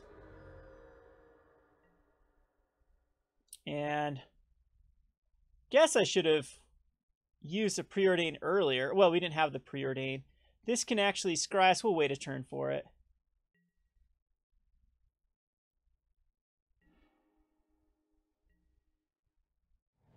So there's the... That was the draw. Did we see it? An Essence Warden's going to gain some life. And the Ranger, that thing needs to die.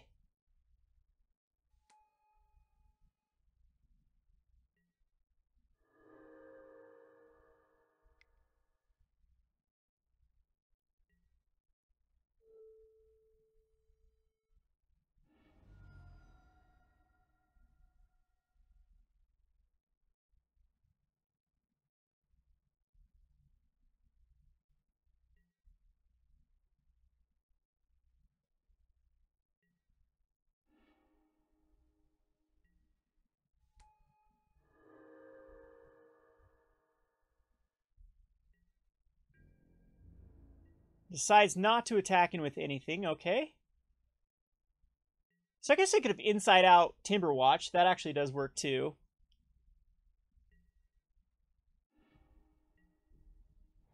So we will ponder.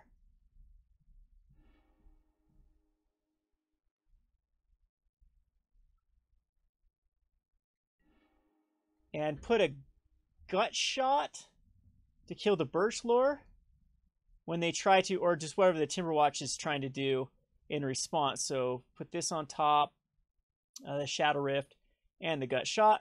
And no, we don't want to. So I can actually go for the kill. This puts up to 4/4. It gives something +4/4. It's going to be risky if my opponent puts the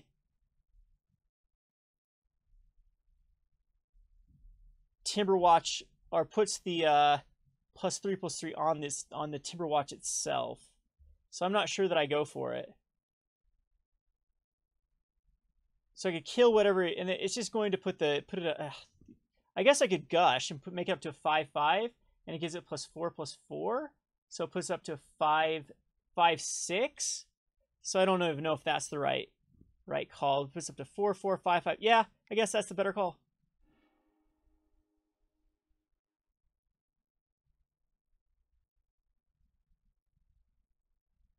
We can put this on the bottom, and I think we actually want a Shadow Rift.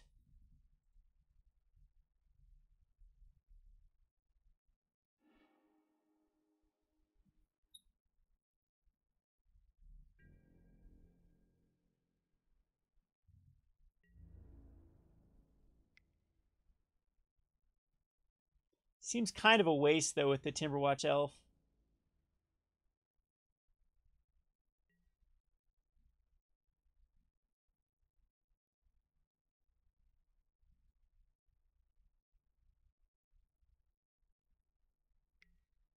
Because that will give +3/3.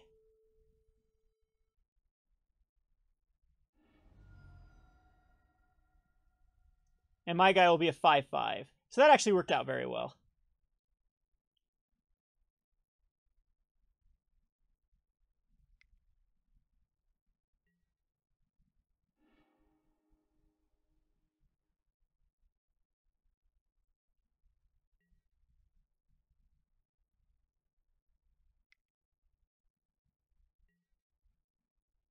Moment's Peace. is going to stop the Sylvan Ranger. I think that's... I guess that's fine. Stops the lifelink. Oh, down to 7 minutes too already. Just from there's just too much cycling through your deck. But this is going to be a way to lead the Stampede here. And hopefully it doesn't find some nonsense. We need a Holy Light to counteract this. Found Elvish Mystic Nettle Sentinel. And had the other Birchlore Rangers in hand. Elves is just too good. This deck can come back from... Yeah, this is just going to spit out my opponent's entire hand.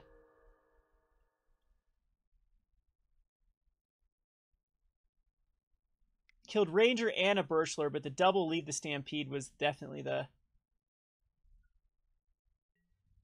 And I can't find a Holy Light. There is only 2 in the deck.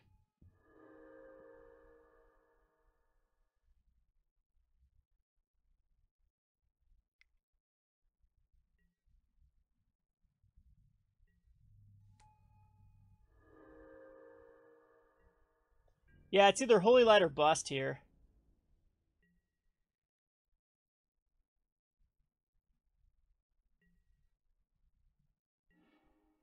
Because I don't think I can get nearly where I need to be.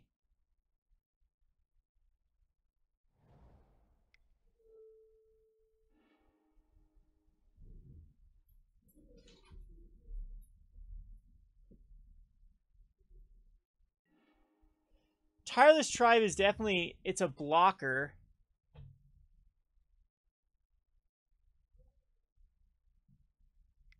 But I think I'm just going to go for some damage.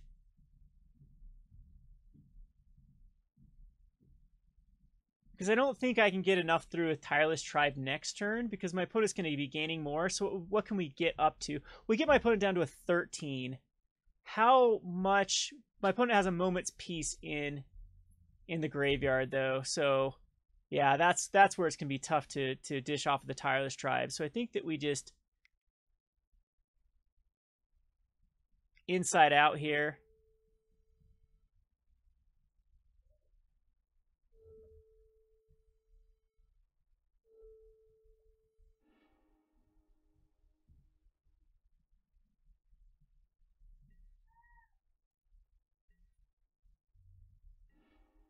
And at least it gives us a brainstorm. I can attack and get myself up to a... And I will brainstorm too. Get up to a 5. Because that can threaten lethal.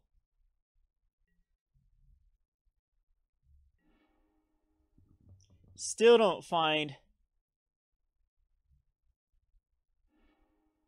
what we need. I mean, the Seekers are good. They would have been good if we had 2 out to pressure.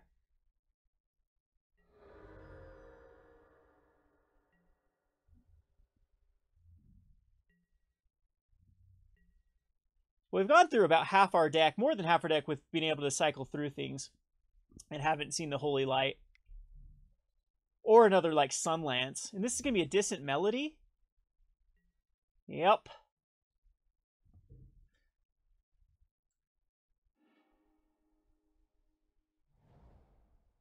Crazy. This deck is on crack. This is the problem with Pauper. There's just not enough ways to counteract this kind of nonsense. At least that's been my experience. Like, no Wrath of God type thing that would just punish when they spit out everything.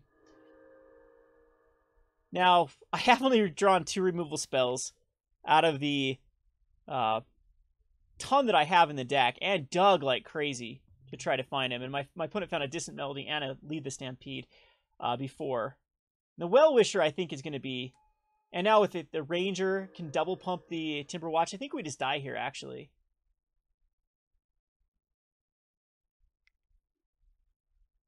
Well, even Pestilence doesn't work the greatest versus this sort of deck.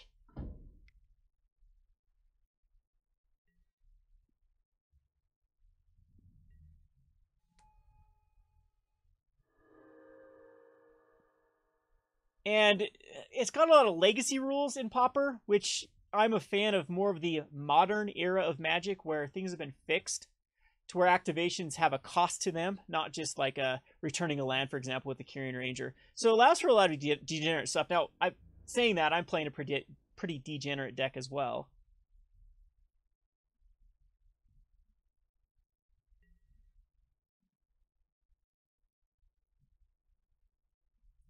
Still 6 cards. Decides not to go... Not to spit out. So it's holding up mana just for...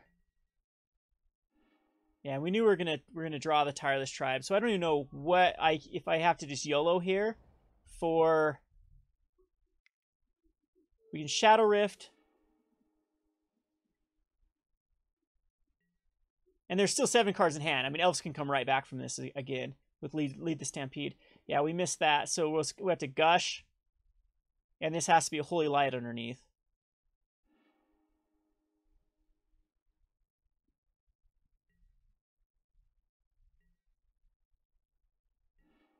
Didn't find it. So Brainstorm doesn't help here either. We'll put out another Seeker.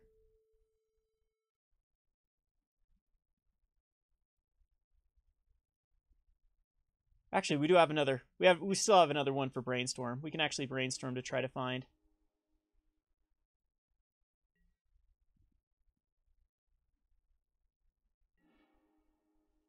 And yeah, that doesn't help either.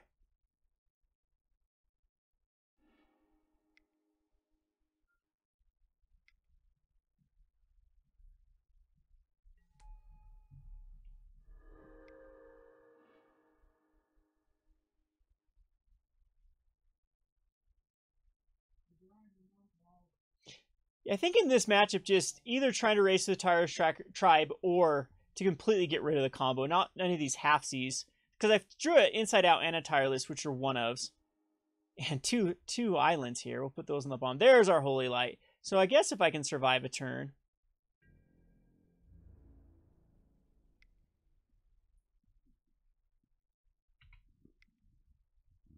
And my opponent's just going to use the Holy Light or Moment's Peace.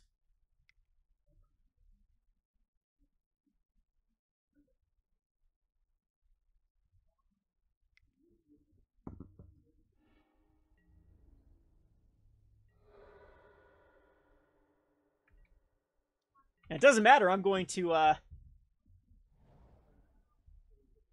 in a timeout before I get anything done anyway with this deck. Too much brainstorming, pondering, preordaining. Oh, look at that. Huntmaster.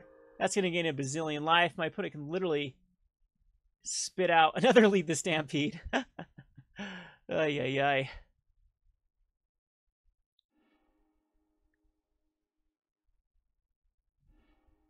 Does Skred Delver do very well against this elf stack?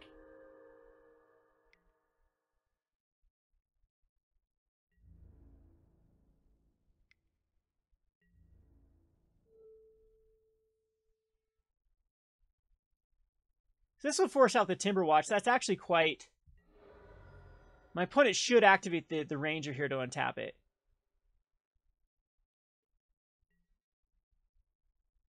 Untaps the Elvish Mystic. So we are going to get some value out of this Holy Light, but... there's another Timber Watch coming up. The Ranger can still untap this Timber Watch.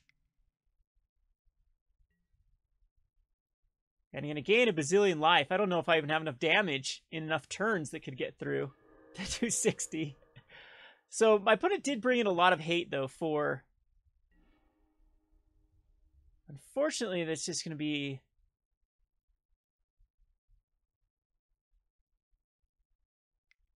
Yeah, we're just going to use it right now with the Holy Light.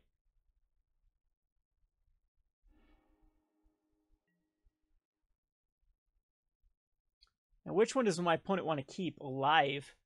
I'm thinking they should keep the Kyrian Ranger. Woo, wow, just let it happen.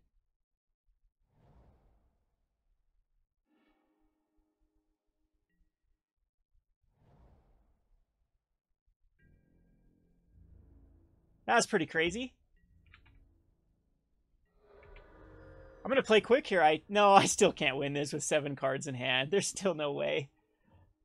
Because this just will start to pump out a bazillion elf tokens. I'll have to do it again. But it was pretty sloppy of my opponent to F6 or tap out. Or whatever with the Timberwatch elf to be able to protect at least one. Another, that's the third lead the Sampine and 1 Distant Melody.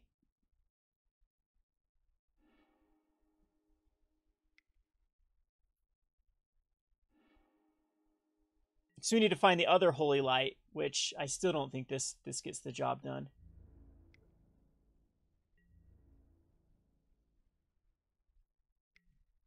So that's sloppy again, though, because now I can kill both the Timberwatch elf and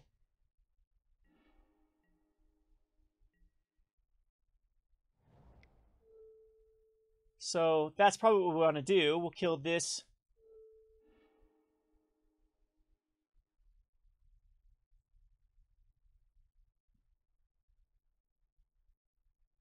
The Huntmaster. There's still 7 cards in my opponent's hand, though. And then we'll kill the Timberwatch. And cycle this away. You can only find an island, though.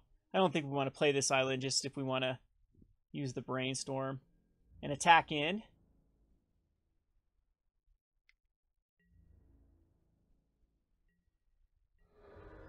And I'm going to time out. I don't think I could win this anyway with 8 cards, because there's another Timberwatch and another Huntmaster in the, and another Birchlore. Yeah, we'd have to hit another Holy Light and still have to deal with the amount of tokens that would come out after this.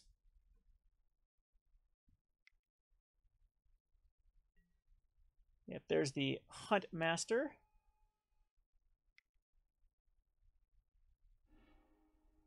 And another Well-Wisher.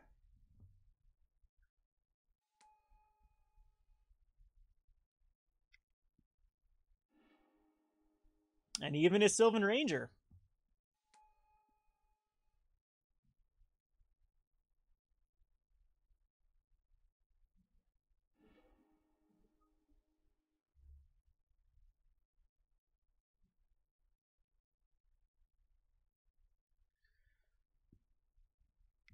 So here I'm assuming that Timberwatch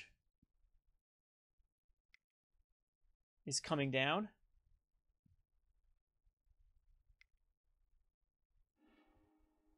There it is.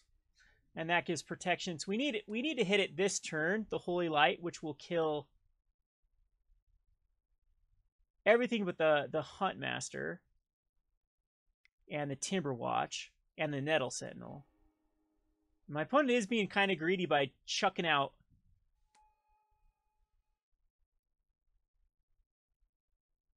his entire hand, because if this last Holy Light were to hit, I think we'd actually win. Because all that would be stuck left is a Huntmaster and a... And we did not hit it, though, so that is game. Hit another island. So let's see how far down the Holy Light, the second one, was way far down.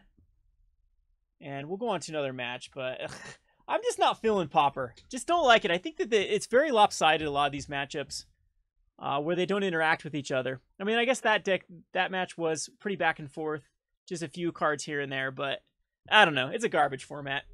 I'll play this last league, and I'm probably gonna hang it up with Pauper. I know a lot of people do like it, just the idea of a cheap format. But I've never really. When I used to even write for Gathering Magic, I hated playing on a budget. It just didn't feel. I like using whatever there is out there to be used in a format or in a set. So mythics, rares, whatever it is. The price tag has never been a big issue. Of course, Legacy has, and so Modern was pretty ridiculous when it got to $2,000 a piece. But Pauper, just playing for the sake of something being cheap, not my cup of tea.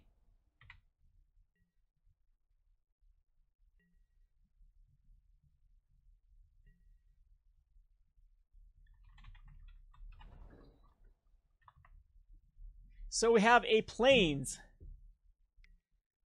And a Soul Attendant. So a Soul Sisters list in Pauper, huh?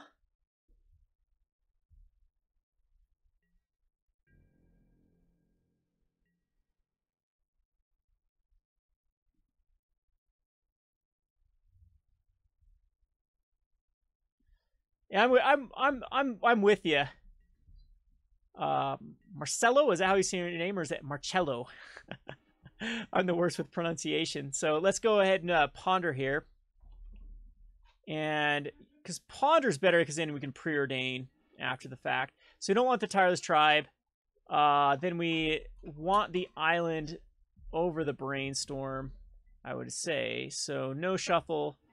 Throw the Chancery, throw the island back, and we're pretty much good to go here with the Seeker next turn. Or I think we'll want to go Tireless Tribe. Depends on how much life gain. Yeah, and I'd love to brew in Pauper if it's possible. The problem with Pauper that I've seen is just the spectrum of... You have on one end of the spectrum is like almost pure control in the Tron versions. And then you have a pure tempo deck in the... I think what Pauper's missing is lack of answers. Not really the archetypes. It's just when you're constrained to the rarity of a common, it's going to leave you with not a lot of spells that can do big things. Unless you can ramp out, unless they have insane mana costs, and that's where Tron comes into play. And so that's been my biggest beef with it, is it's just it's hard to brew because they're already pretty established. The really, really heavy control, the really, really heavy tempo, the really, really heavy aggro, the really, really heavy combo, and nothing in between that. So I think I go for Tireless Tribe here. Because we can still dish off enough damage. Maybe I should go for Seeker too. But now we can put this one on the bottom. And I think another Circular Logic's fine to put on top, because it's going to work pretty well. And then we'll pass the turn. So we just need to find an inside out.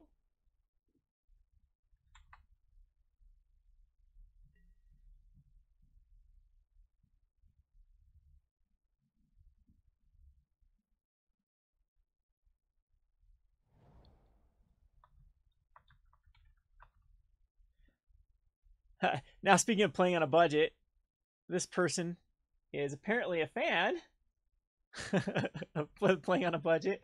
I just couldn't stand doing those series. They just wanted me to do... for Gathering Magic, I was more of their casual writer when they hired me on, so they wanted like more of the casual crowd that didn't have maybe the biggest wallet. But it was just a pain to try to brew a deck with the $100 budget. There'd be cards that I would want to play in it. Like right now, for example, you want to run a Scarab God, there's over a third of your budget right there. You just can't do it. So no matter how good the Scarab God would go in the deck, you just couldn't, run it out. I'm gonna counter this sucker. So we're gonna Circular Logic.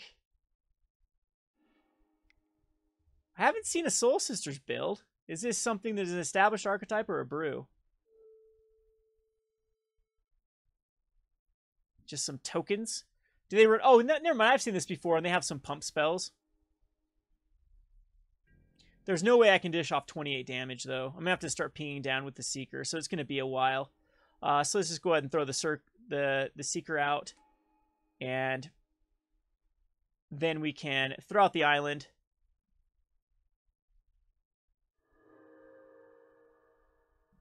And then... don't know if I want to use any spells at the moment. We'll just pass the turn after attacking with the Tireless Tribe.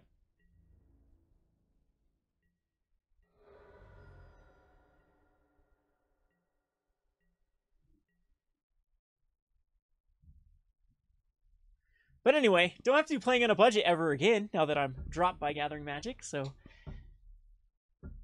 we can do whatever the hell we want. I'll try to get back to brewing. I'm just waiting for Rivals of Ixalan. It's kind of a very dead space with the Pro Tour coming up. I'm not the biggest fan of Modern. I've been trying out Pauper, but again, it's just not my cup of tea. So standard is really what I'm banking on, unless they get another in-between format between modern and standard.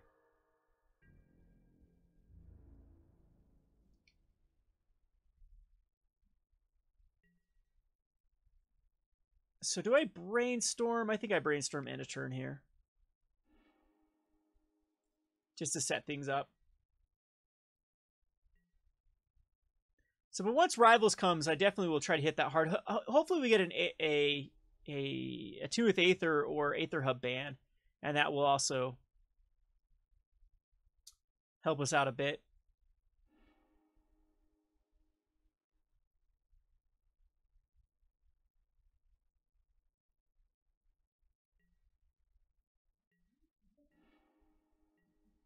So I think I start getting in there for some damage. We'll slip through space on a Seeker. Yeah, this Tireless Tribe is not going to work versus this deck. They're going to gain too much life, so I'm going to have to grind them out with Seeker the way. I think this deck does struggle with life gain decks. It also struggles. I got a problem with the Dredge deck. There also tends to be a lot of life gain decks at the moment. Maybe Burn's on the rise, or Affinity is on the rise at the moment. But it seems like every day an Elf's deck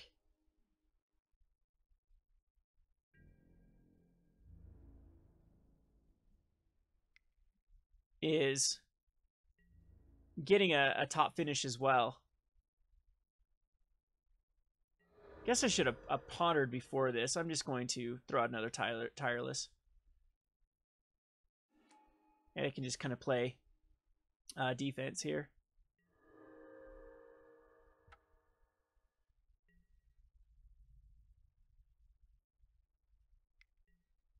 And another. There's a Raise the Alarms. So the only spell I need to really worry about... I mean, the Selfless Cathar can pump them up. But I'm at a pretty healthy life total as well.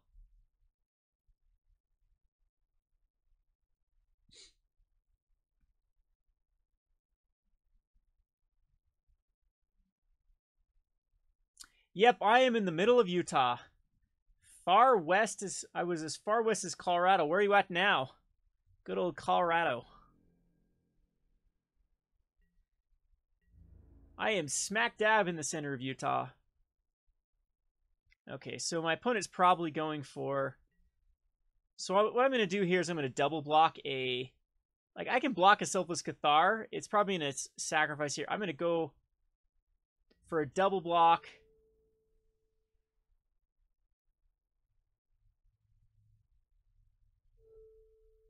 On a Soul Attendant? Or just one block? Because I can only do one. So this is going to force off the...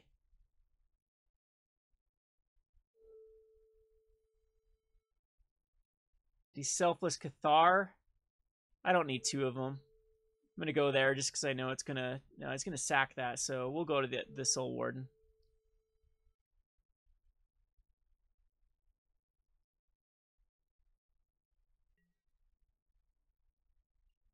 Well, I'll actually make that trade here, if that's just what it's going to be. Yep, that's fine. I think these cards, maybe I could have just thrown away a Circular Logic, but I'm fine with just racing my opponent at the moment. Or now I can keep back the Seeker. No, because all of my cards are sorcery speed, so I just want to get the lifelink damage. I'm not too worried. Like, once per turn, just going Gitaxian Probe, I was actually going to spend the mana.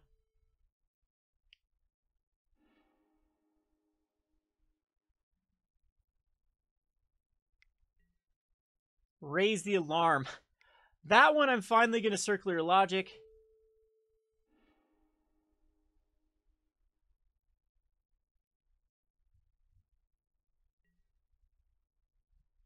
I don't think I can allow another one to come out.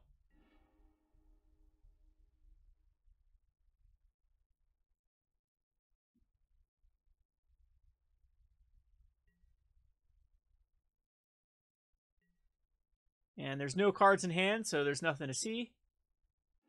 And now we have a Brainstorm. I'm still going to ponder this turn.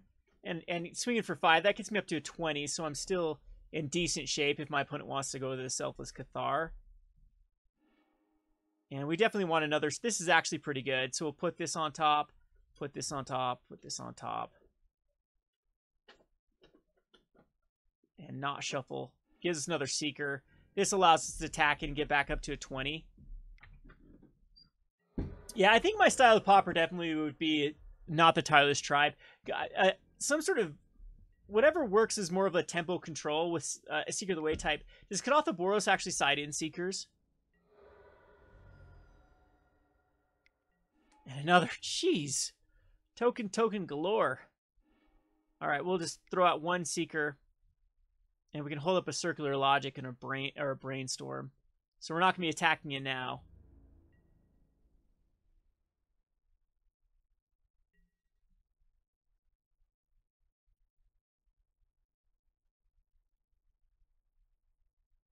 We are 0-1 on this league at the moment, Tiago.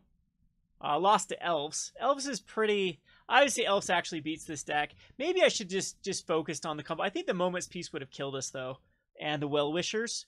It's a tough matchup if you're going to go the Tireless Tribe route. Without any way of dishing off more than 21 or 26. 21 or 26 is really all a Tireless Tribe can do. And so I think you have to go more the control route. And then it depends on if those Lead the Stampedes or Distant Melodies happen. They are an insanely low land count. So it's frustrating when the Elves do find those lands. And when you do wipe their board, they have them amount then to just Lead the Stampede and just get it all going again.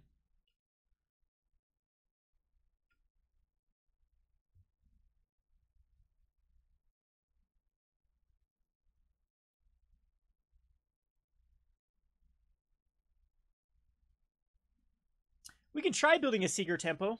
I think that the whole thing is the Kadotha Boros has a pretty good route already down. Okay.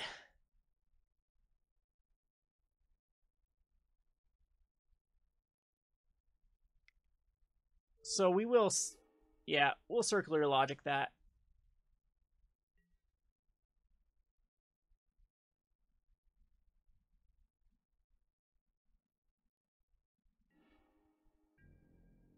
Now my opponent can't attack in. It's pointless.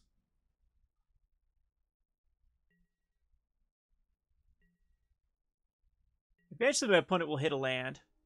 And we'll throw out the Seeker number 3. And then pass. So we have what we need to start grinding down our opponent. The Selfless Cathar is still a tough little card. I think that we're going to next turn we'll go with an attack in to gain some life, give us some padding, and then keep back one Seeker.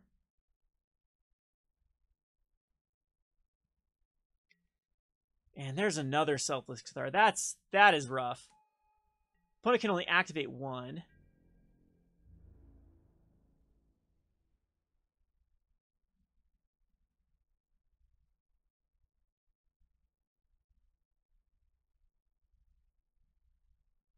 Definitely shouldn't attack in, yeah. My opponent did not attack in, which is smart. And there's a Gush. That will be pretty good.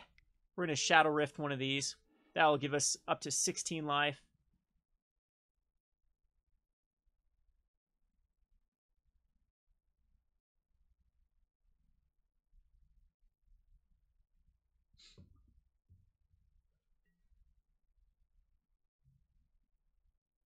And draw a card. We find a Worthless Plains. That one I will keep in. I guess we can Brainstorm. Yeah, if we get like Evolving Wilds, we can utilize that. Maybe actually this gives us a Gush that we can just hard cast. So I'll actually play it. And just attack in here. Just get in for 3 damage.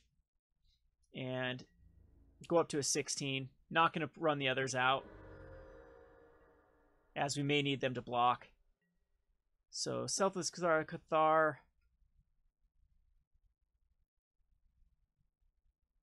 3 gathers, 2 raise the alarms. We still have triplicate spirits, and those things are going to be very, very tough for us to deal with. Okay, so here comes my opponent's move. So this is going to be good for us, just because it's going to force off, probably force off, a Selfless Cathar activation. .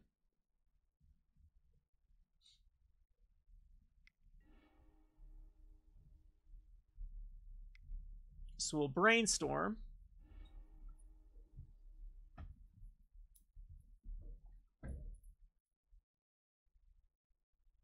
And we have a backup gush here to get up to 4/4 if we need to gain even more life. So I think my opponent probably should have been a little more patient to try to find that other triplicate spirits, or isn't there another one that makes it? Oh, yuck. So we're going to throw these two. I have to draw those. 2, 4, 6, 8, 10, 12.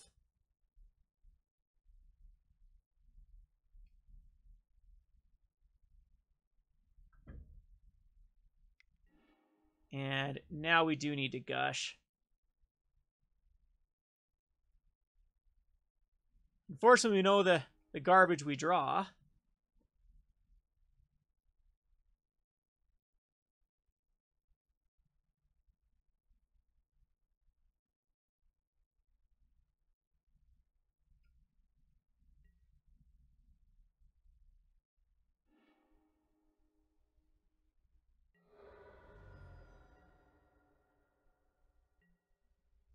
And we're definitely at the mercy of a lot of cards. Preordain is going to just be cast. That can give us some lifelink. And we're going to put this on the bottom, and the gush can definitely go on the top.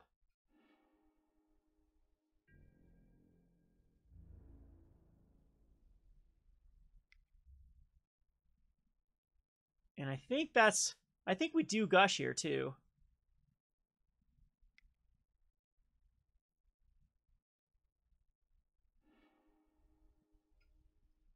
Because we do want the other lifelink. That's 3 lifelink damage, and possibly more if we draw like another, a Shadow Rift.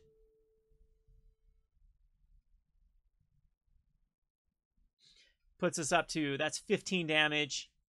We can still draw a Brainstorm. Is it worthwhile for a Brainstorm? I do believe it is. Puts it up to 18 damage. And we'll throw those two in the bin. And we also have a Tireless Tribe we can cast. So we're up to a 24. Opponent's down to an 8. And we have a backup Tireless Tribe that can actually block a creature as well and survive.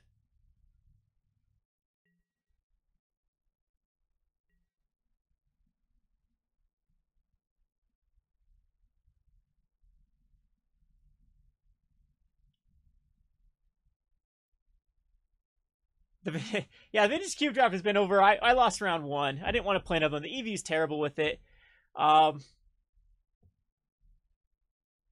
Yeah, it's awful. 10 tickets for... I wonder what the EV for it is. We'll have to check it out, but I know it's all the cube. All of the cube drafts are usually pretty bad.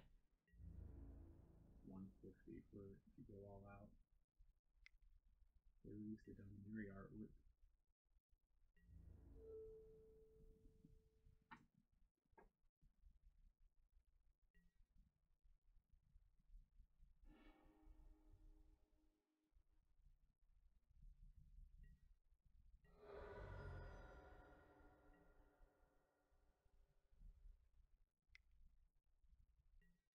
So there's a Triplicate Spirit. See, that is a card that would have given us problems. Just because it's unblockable.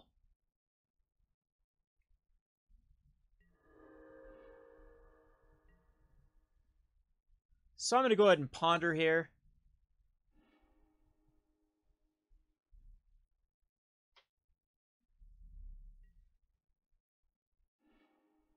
We're gonna shuffle this away. And we find a Preordain, which we're also going to use. This will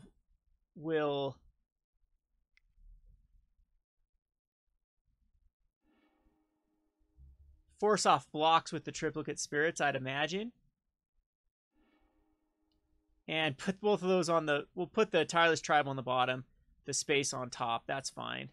We'll go ahead and cycle the Ash Barrens to get rid of some more nonsense.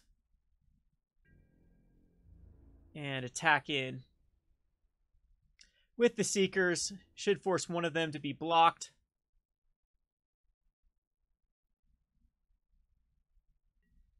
Gonna block, or two of them, yeah, two of them to be blocked.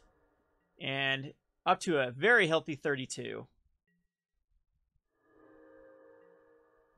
You're gone from Magic because Magic is dumb?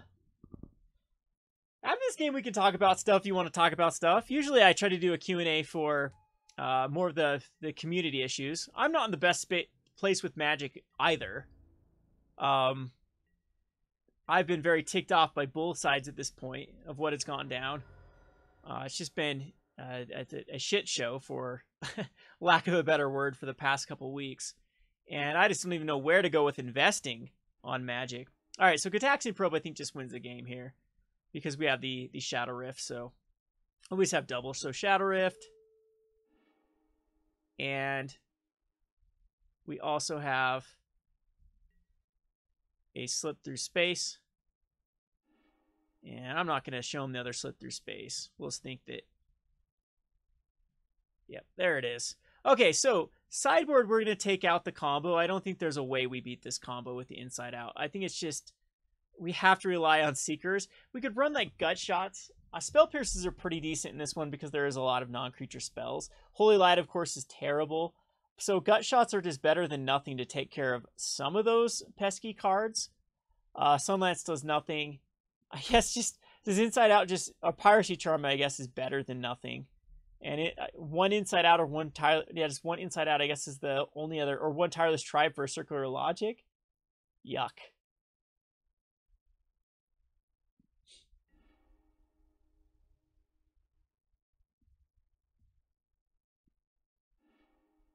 And we draw the Tireless Tribe, which is fine. I guess we'll keep this. It's got the land that we want. For the Gushes, we can start hard casting Gushes. I do like this one Azorius Chancery.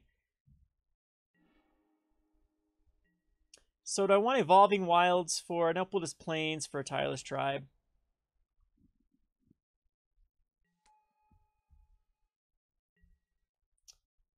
Hey, don't even get me started on like how much value we have in my store. I don't want a Magic crash to occur. People might think, see, this is actually pretty cool because the Journey to Nowhere shuts down the Tireless Tribe, but it's not going to be.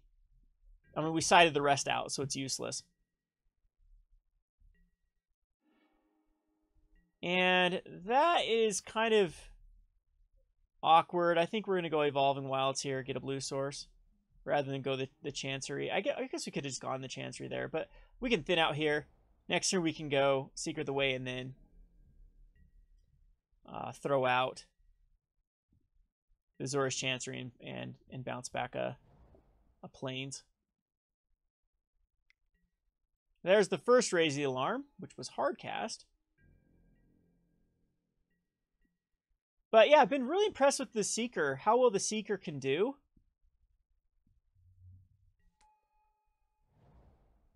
Where it can just finish off the game, so there's got to be another tempo strategy that utilizes Seeker of the Way. And it's got to be blue, like blue-white. And the only other thing I can think of is like elusive Spellfist. Maybe Delver, maybe just Seeker and Delver can get the job done. And that'll be more consistent. Usually Delver likes a tempo strategy, though.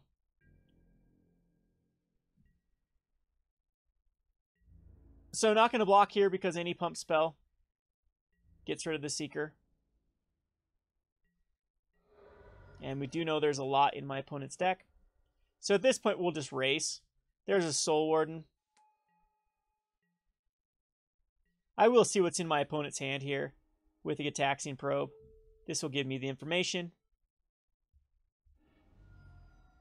Now, before I start going all out on casting spells, I think that we'd want a second Seeker. What does Borrowed Grace do? +2 creatures get +2/+0. And then we have Celestial Flare, which each player sacrifices attacking or blocking creature. That's what it was trying to do. And white creatures get +2/+2. So that is pretty gross at the moment. We need to find a way to counter that Celestial Flare. So I'm glad we looked there. I'm not sure we do anything at the moment. We can brainstorm to see if we can find a counterspell, because the circular logic actually works here as well. My opponent does have a lot of damage, but has all of the... See, last game my opponent had all the tokens and none of the pump spells, and now my opponent has all the pump spells and none of the tokens. So we're going to put both of these lands here, because then we can at least get rid of one of them. So I'm just going to pass the turn. I don't think we attack in. I can't really block either next turn either. I could go for... I don't want those lands. That's why I want to keep... I think I'm overthinking things. So we could probe again. But I am going to pay for it.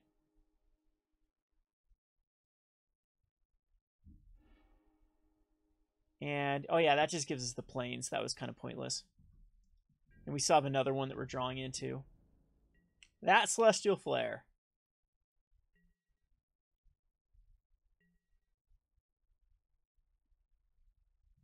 I don't know. My experience with Pauper it's been okay. It just loses its luster very, very quickly.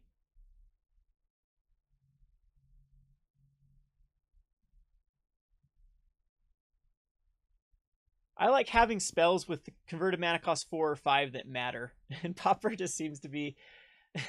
that's the space that you rarely ever cast anything. It's a lot of 1s and 2s. One drops and 2 drops. It's super, super aggressive on one end. And the tempo decks are just very, very... Like, Counterspell is legal. Ponder, Preordain, Brainstorm. So, of course, you can see kind of the effect that has. Now I have to start playing quickly again. I'm in a time. This deck takes forever. What's the most aggressive deck? Is it Burn? Is it Affinity? Just run Affinity like crazy if you want to grind through.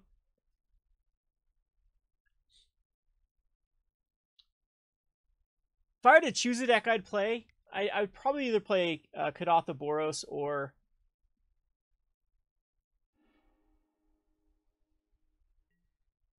Alright, so this is interesting. My opponent's going to get in here for some damage. Going to choose to go for damage. I don't think that I can do any... I can Gush and Shadow Rift and kill the Soul Warden. And I think that's worthwhile. Because we did see what's in our hand. There's nothing gives +2, right? So I think we're going to Gush.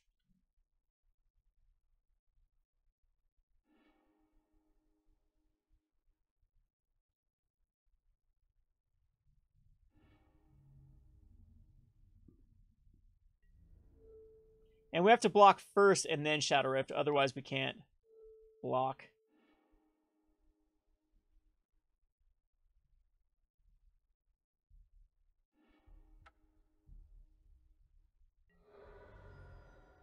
So Circular Logic will be good.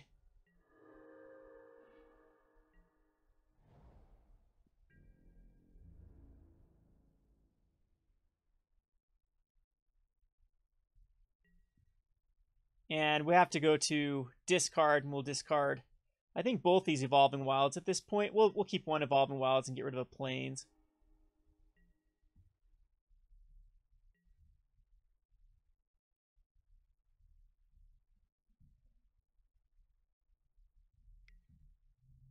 Gather the Townsfolk.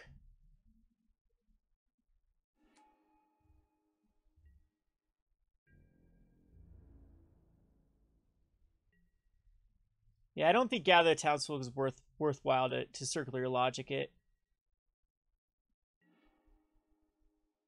Still think we want to go on the race here.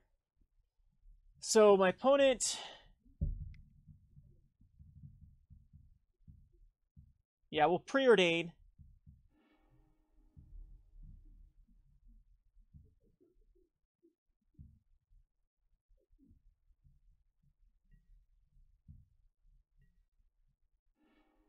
And put that on bottom, put the Gush on top.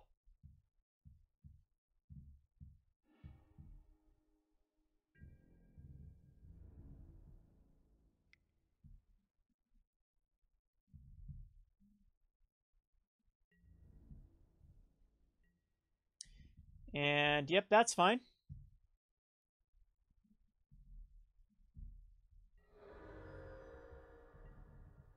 Maybe that's not the right... move. So am I going to be circular? Yeah, I still think we need to circular logic. So my opponent decided not to go for the Celestial Flare.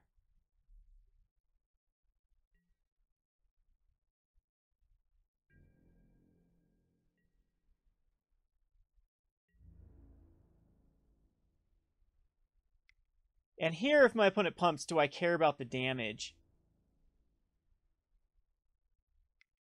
I don't think I do.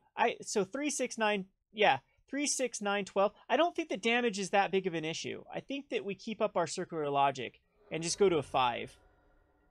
And now without Celestial Flare, we can gain back a lot of life here.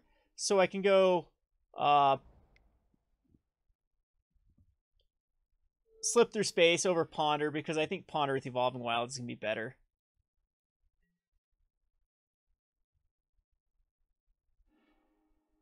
And now we'll just attack in.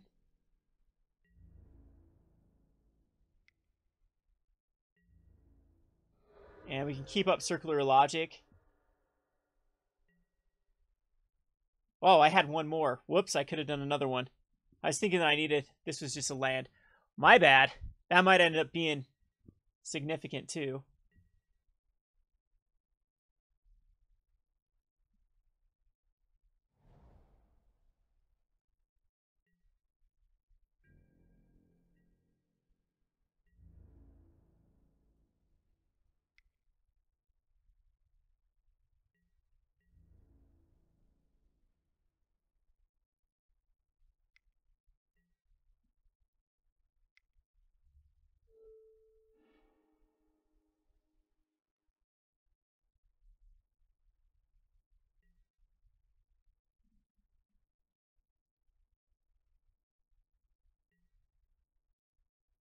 Okay, so there's one Guardian Pledge out of the way.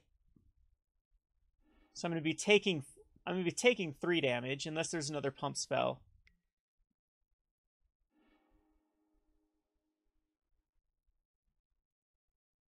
Okay, I'm down to a 2, so that gets kind of tricky. We know it's just Celestial Flare. This Celestial Flare is actually something that's going to be tough to deal with because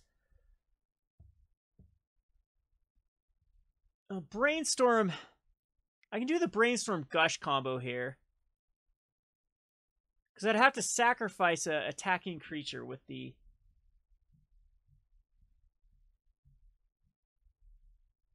So...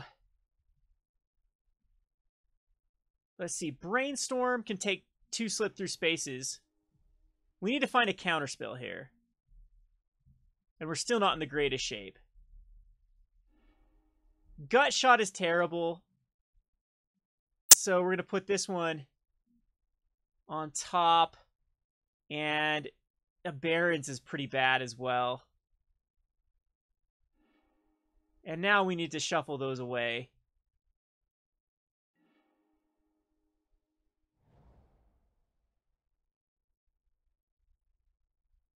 So now I need a Gush, just to try to find another counterspell.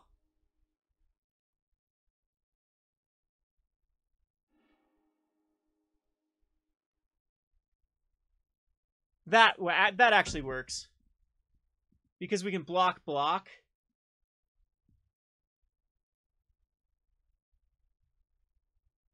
It can leave me open to... We have a Shadow Rift and a Gush. We can... So... I think I'm going to make my opponent use it here.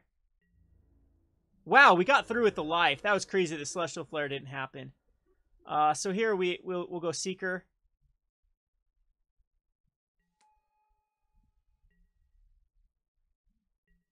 And just discard an island. Yeah, because we know a Celestial Flare is in hand. So Journey to Nowhere. So that was a good top deck.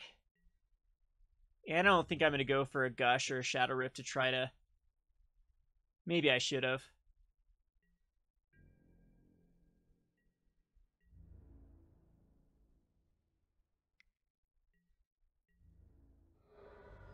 So we need to find another counter spell. So I am going to... I should have Shadow Rift earlier. I just need to Shadow Rift here to try to draw a card. Gut Shot again is terrible. And Gut Shot. Oh, that was pretty much as awful as they come. So it's Ponder. I'm going to lose this one too, just coming to time.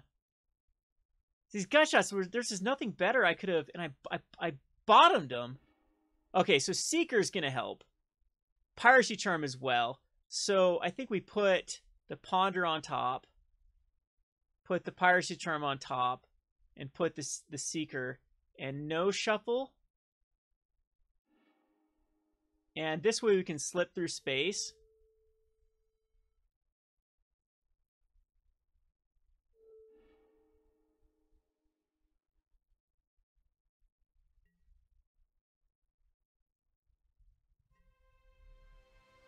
And hey, appreciate the donation. Can attack in with the Seeker, and most likely the Celestial Flare will happen now. Really? Puts me back up to a 6. Now is the Celestial Flare going to happen? Okay. But that gives me some padding for sure.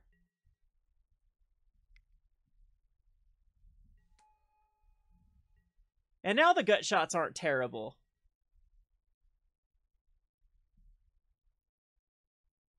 So I guess Miss Luath, if you'd like to brew a deck after this for the last bit, I still have about half hour left on stream. You are the top donator, if you look at the rules.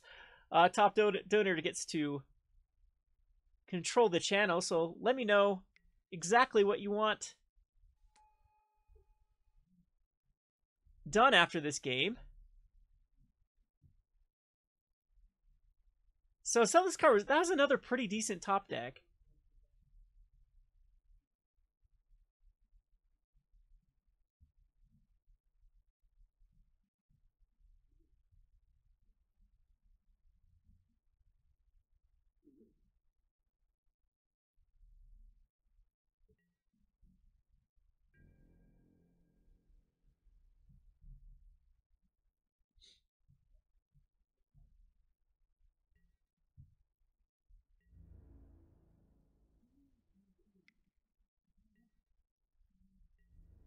And we'll block here, and this should force off a Selfless Cathar activation. Yep, and this...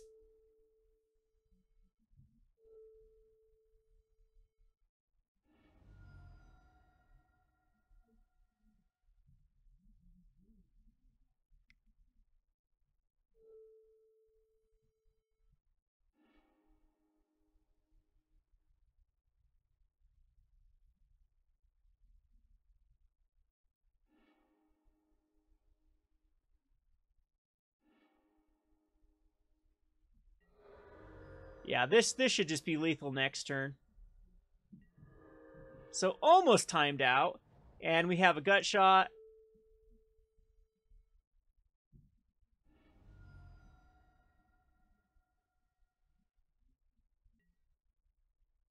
Puts it down to a 5.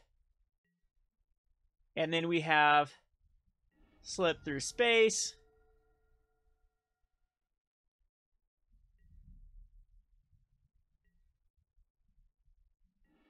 And we have a Ponder.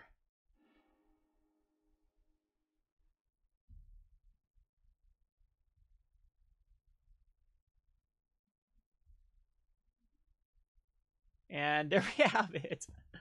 Ay, ay, ay. I don't know if I can take this deck any longer. Too much clicking and brainstorming and pondering and preordaining and trying to find those perfect pieces. Now, it is a deck with a lot of decisions. I can give it that. So the skill level, the more you play this deck, the better you'll definitely be at piloting the deck. And I'm definitely still a noob when running it. But it's just, I think it's too frustrating. I think I'd stick to something else that's more aggro in this type of format. I did like my opponent's deck quite a bit. It probably does pretty well versus Delver, I would assume. as your anything that spreads the board wide is the deck that does, but you can still get locked by timely counter spells and things like that. So I'm not sure if it does, how well the Soul Sister side build does versus Delver. I think Kadatha's just better at doing it because they spread out the goblins, have what, rally the peasants, and then the Kadatha Rebirth actually will draw him a card by killing an Echo Wellspring, which already got him a card. And it's just, and then getting even more value with the Core Skyfisher. I think that's the deck that I think that either that or the Scred Delver version is the ones that I would probably run if I were to take Pauper seriously. Anyway, so Miss Luath, what would you like to do here? You basically play what you want as long as it's not standard. Not standard, huh? That's the problem. I don't play Vintage or Legacy or Modern at the moment, and Pauper, whew, I don't know if I can take another game without my brain just overheating here with decisions. So I don't know. We could play another Vintage. I guess it's just that value. Let's do one more Vintage draft. I'll do it.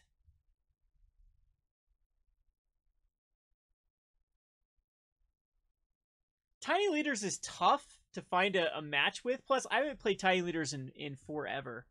It's another format that they just didn't really police it well enough, and then they just let it go. Like, no one even plays the format. I can't find anyone to play it. No one's played around my area in forever.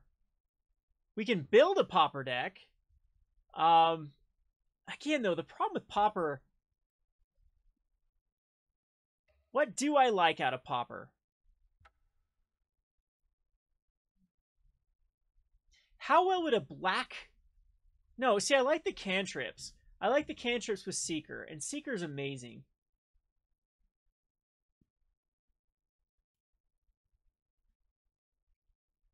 But do I need the life gain?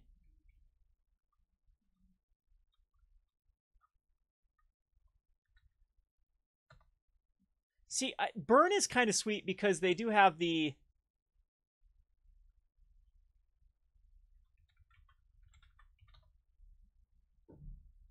Kiln Fiend already exists, though, right? Do people even play Kiln Fiend anymore? Because I'm thinking that Kiln Fiend would just do a better job than what Tireless Tribe does. You don't have to run a lot of these more... You don't have to run the combo, the inside out combo. You don't have to run... Kiln Fiend hasn't been played. I haven't seen a Kiln Fiend finish highly in quite some time. So let's just check out the Pauper metagame at the moment.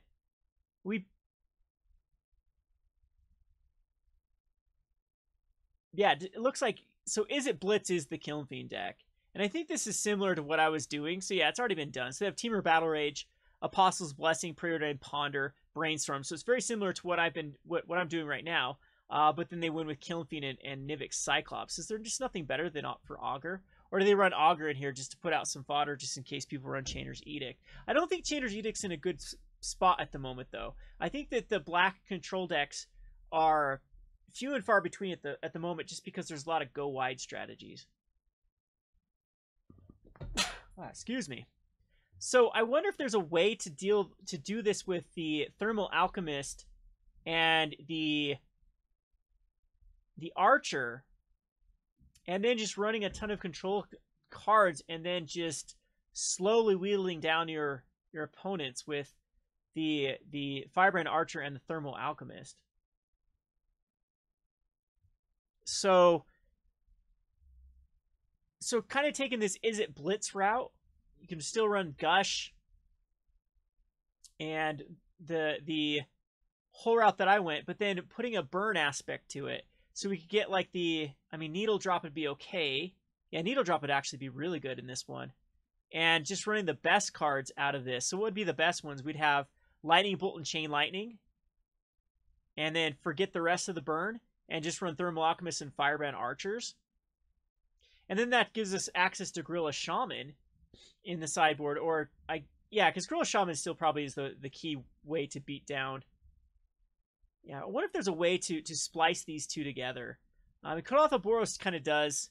Yeah, they were in the Seeker. Okay, so Seeker of the Way is in a Cut Off the Galvanic Blast and Lightning Bolt.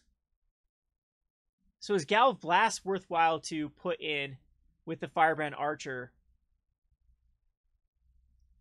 Isn't there another card when an artifact comes into play? I mean, the card that I always wanted to make work in Pauper that I haven't seen anyone successfully build with is the, and maybe this is where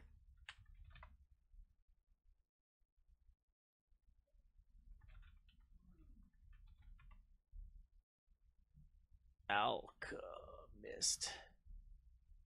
I don't have any? Really? Is it called Thermal Alchemist?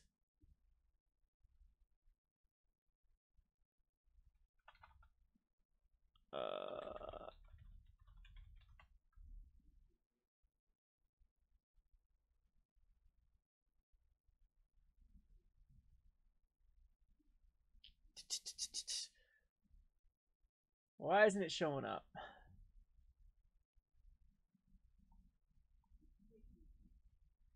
Thermo Dash Alchemist. Okay, how come Alchemist didn't show up?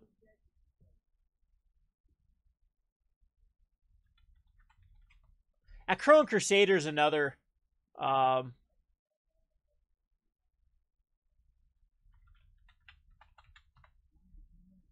There we go.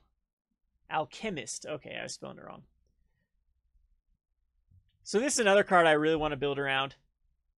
Right here. Akron Crusader. This card just seems really, really good for Pauper to spread it wide. But then you would need cards like Slip Through Space, that sort of stuff. What's the Hoplite? Isn't that legal as well? Or like the Satyr Hoplite and a bunch of like Slip Through Space, Shadow type spells. This would work pretty good. But the thing is that like you want the Ponder Preordained type cards. I guess we could probably find enough like cantrip based cards. Isn't there a lot of cards that do the same as the Strike? The draw card. Isn't there one that does... What'd they play in Standard? It was a draw card plus a Defiant Strike. Like Defiant Strike type cards with Seeker, with a Akron Crusader, and Satyr Hoplite. You also do have the 0/4 that gets a +1 counter every time you target it as well. So... I mean, I guess we could go cantrips like that, but I think it's just better for the Ponder Preordained Brainstorm type combo. But the card that I really want, what's the pair? Soulbound. This is the card I always wanted to Soul Bond. Tandem Lookout is the card that I keep wanting to make it work. So, see if we can get Tandem Lookout to work. It seems like we'd be pretty heavy on the creatures here, though. And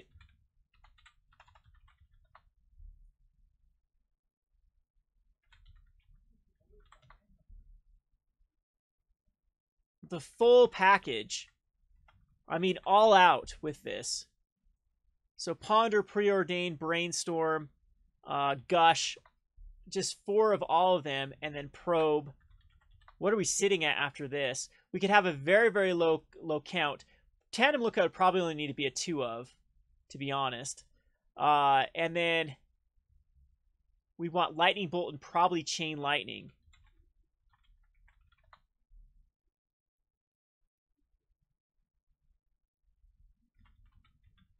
Or Needle Drop here. So Bolt, Lightning Bolt. Because I think if we went into Galvanic Blast, I don't know if we'd have enough artifact lands to make it worthwhile to try to get 3 artifacts. I always thought that this Firebrand Archer also looks pretty good in like Affinity Shell.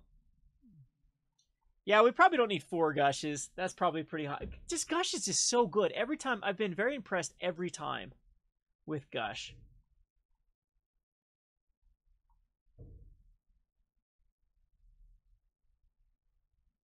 And then, of course, this deck could have like Hydroblast, so we could get down to a low creature, a low count with the amount of probes. probably want like 1 Ash Baron. It'd be very similar to the same mana base we just used. And then Evolving Wilds, just because they are good to find the particular card that we want. Probably want 3 mountains is all.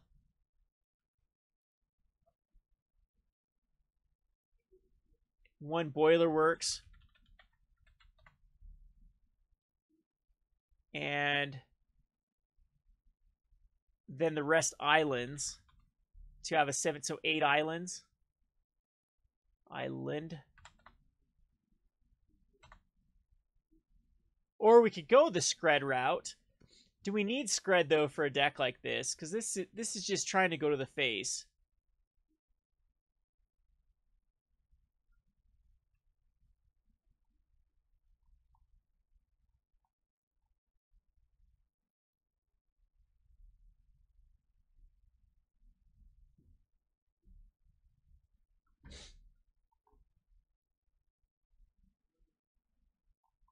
Gutshot is still pretty good.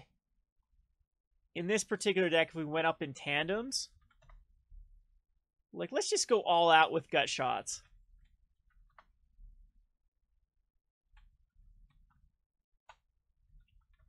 But this is the best way to brew a deck. Just go, you try it, you put a lot of 4-ofs in the deck, and then you figure out where you're losing.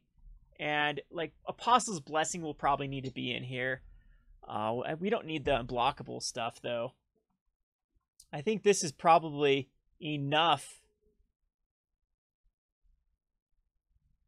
We'd want something like Chain Lightning in the side, because it's still the most bang for your buck. Apostle's Blessing to protect our combo. And there are a few other ones that we wouldn't want Circular Logic, but Spell Pierce. It'd be very similar sideboard that we'd had. We'd probably want a Gorilla Shaman just as a way or Smash just better. Smash the Smithereens we actually need. Affinity, we can just go right through it. Built to Smash is legal in this too. Wow, there's definitely some good cards in Pauper. It's like Smash the Smithereens, Chain Lightning. What are some other cards? We could go the Scred package, just all snow-covered lands, and then Scred could be in here as the other control card. Because Scred just scales really well. Yeah, well, what is it? Is it Curfew? It does good versus enchantments. Each player returns a creature they control their hand. So we could put Curfew. This is a card I think should be picked up more often. And isn't there another one that enchantments cost 1 more? Yeah, we're gonna do terrible versus enchantments, but you're just gonna have to give to at least a few. Yeah, Lucis Spellfist would be pretty good. I don't know if we'd want to go in this particular strategy. We're trying to get like huge card advantage off of Thermal Alchemist, Firebrand Archer, and Tandem Lookout. So it's hooking up one of these to one of these and then just pinging down our opponents enough. Yeah, Gorilla Shaman would be fine in the sideboard. We'll put a Curfew in just because. A couple Curfews. What are some other cards that I had in my Tireless sideboard? We had the Sunlight's Holy Lights. Oh yeah, we definitely need something like that. So what's the one that does damage? Electrickery?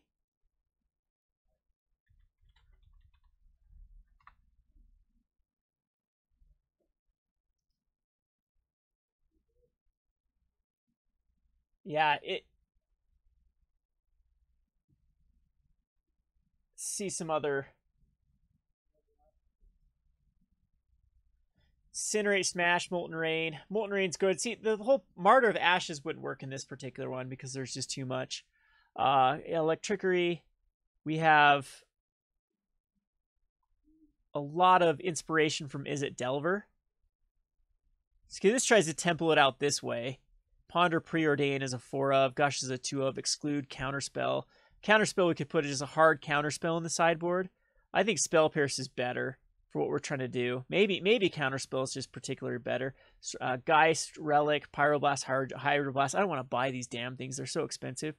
Gorilla Shaman, Electricity, Dispel. So that's the route they're going. So maybe it is just hard counterspells we'd want in the side. I mean, this could easily go in the main as well.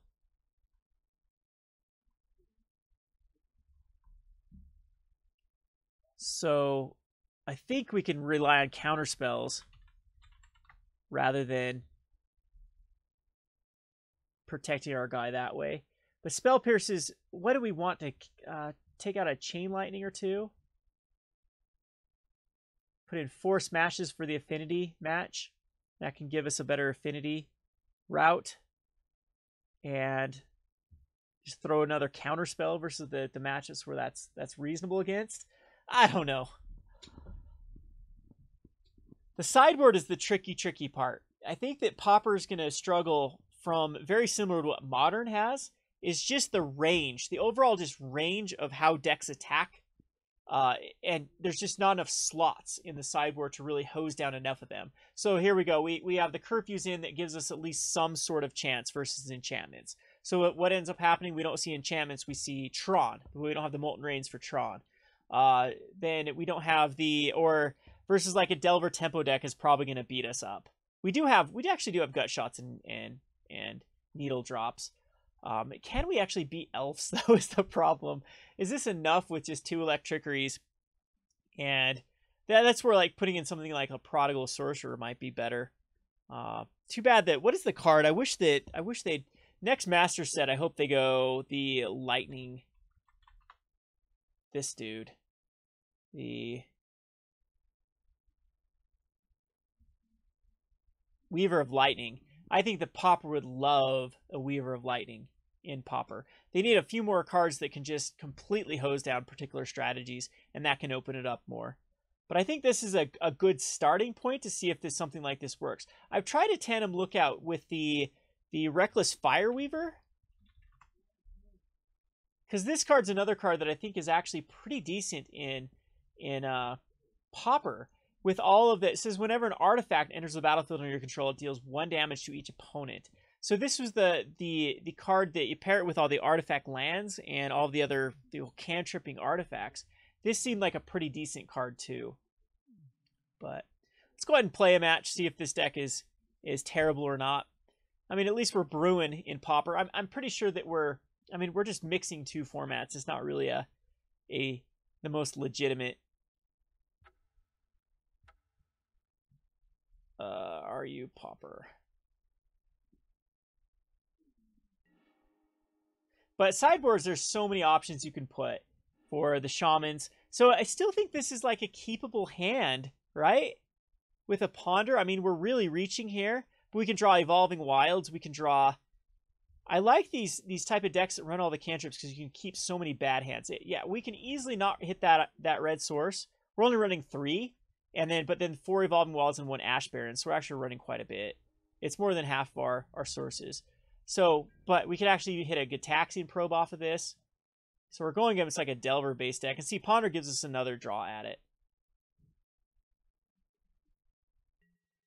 Alright, so we'll throw out the Island, throw out the Ugly Ponder, and put them all on the bottom. So we're going to shuffle them all. Because I don't think we can grab the Gut Shot and then a Preordain. We have a Gut Shot. I think we just any order shuffle. And we found an Ash Baron, so that's going to allow us to cycle for the source we need. All right, so that's good.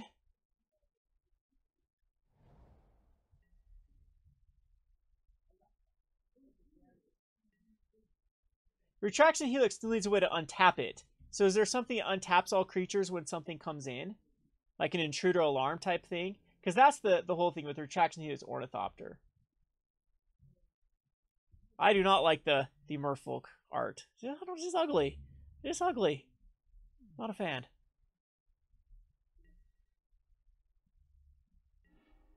Hey, we get Evolving Wilds anyway, so we can Ponder.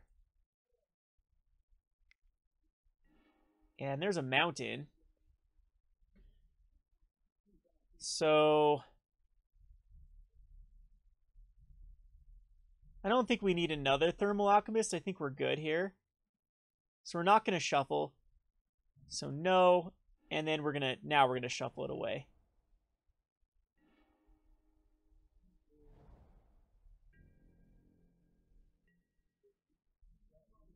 So we're in pretty good shape, other than I have no clue. This looks like... I have not a clue what this deck is, to be honest. So compulsive research, so it's going to be some sort of... Yeah, this card's legal in this format, huh? Azorius Chantry, compulsive research.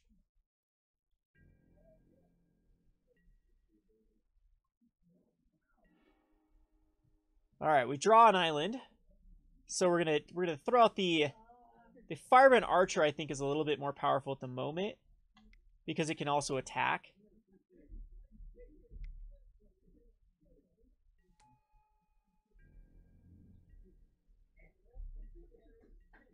And we'll be using a Needle Drop in a turn, probably no matter what. The problem is that we could be running against like Journey into Nowhere here. 3-color. Sunscape Familiar. Green spells and blue spells cost 1 less. I'm not some sort of Esper control list is what I'm assuming.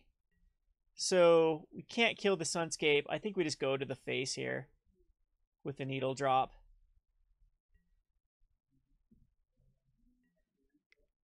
Oh, what in the world is it not let me Needle Drop for? Oh, I have to... Needle Drop has to deal damage. Okay, so we can Gut Shot then.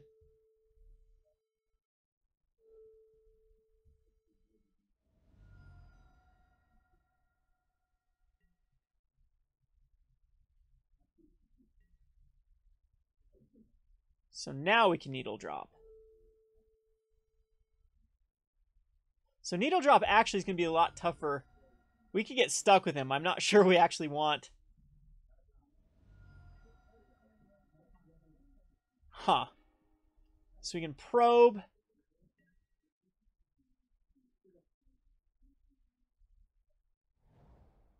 I'm just going to go ahead and attack in.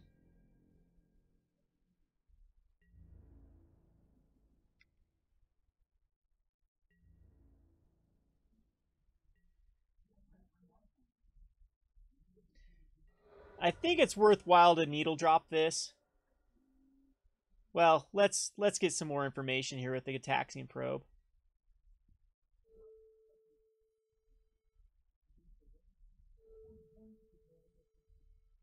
Maybe I should be trying to get the Alchemist out here instead. So we have a Stonehorn's Dignitary, which skips my attack phase, a Sage Row Denizen, which mills, Ghostly Flicker. So it's like it's a mill deck. It's a mill deck. So it's going to try to flicker, flicker, flicker, and whenever another blue creature enters the battlefield under your control, mill a top 2. So Ghostly Flicker is going to be able to exile like Stonehorn's Dignitary. So you can shut down like Elf Space decks. Yeah, Pauper. I guess Pauper's more wide open than I'm giving it credit for. And this is going to be good because we can now pair the Tandem Lookout.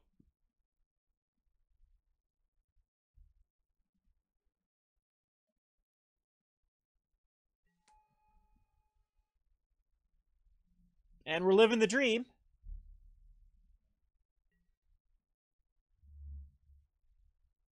And now we can Needle Drop the Sunscape Familiar. Is it worthwhile? I think so, because then we can start getting through.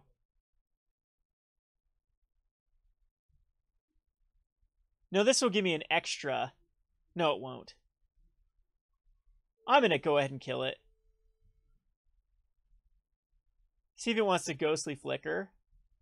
And if we get rid of the Ghostly Flicker, yeah, that to me is definitely worthwhile. We don't get a draw card, but we do get a draw card.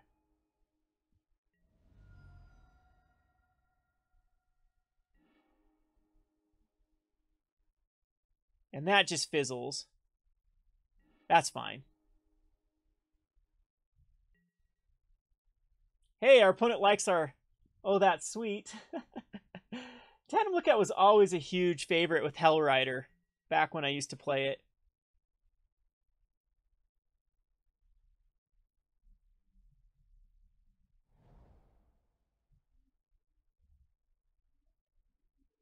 So my opponent can do a lot of things here.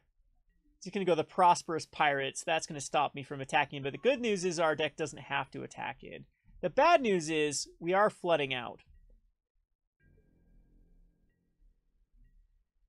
So I'd like to get some action off my Thermal Alchemist.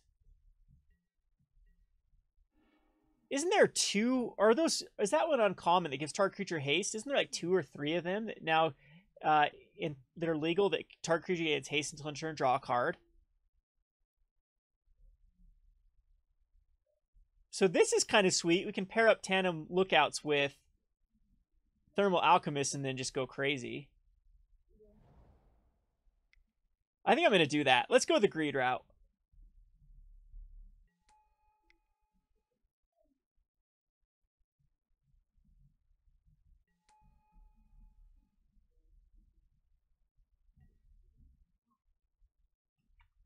Greed is good.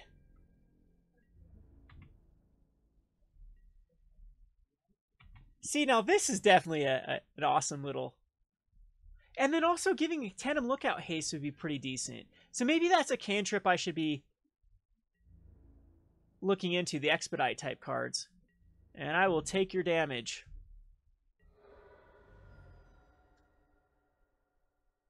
Prosperous Pirates puts out 2 treasures. So it looks like a Stonehorge Dignitary is going to come down here. Nope, another Prosperous Pirates. Puts out 2 treasures. See, there's another one you could have with the Reckless Fireweaver. Does 2 damage when Prosperous Pirates comes into play.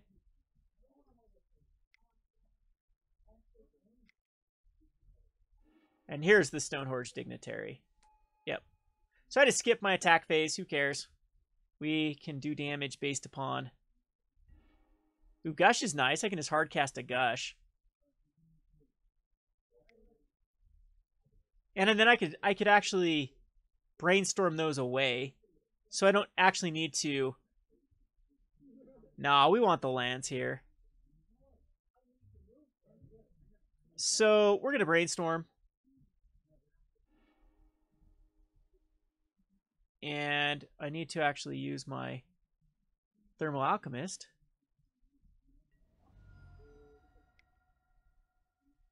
We're going to draw a ton of cards here.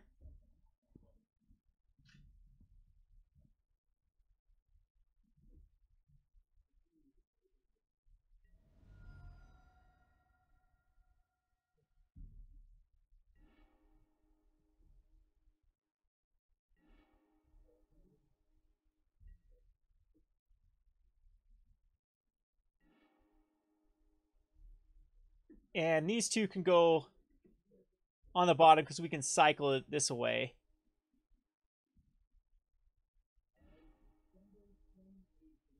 And I think I'm just going to go even more greed. How much damage do I have on the battlefield at the moment?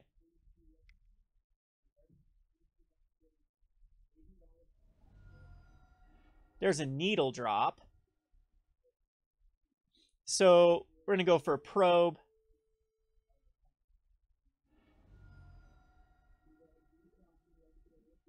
I think we actually have lethal here. So this is pretty... Yeah, there's a Gush. Gush is going to be able... Well, we can actually cast both Gushes.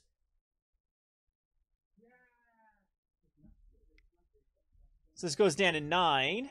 There's another Alchemist. And we see a Snap and a... Snap can return a creature. I wonder why the Snap isn't just happening right now. Probably should do Snap. We get another Firebrand Archer. We absolutely want the other Firebrand Archer? No. I don't think it matters at this point. So let's go for a Gush. The other Firebrand Archer would give us... Yeah, it's going to be less damage. Okay, so we're going to go for a Gush.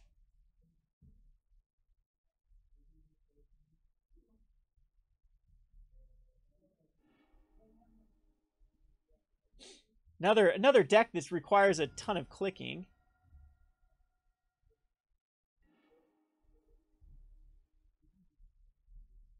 Another Needle Drop.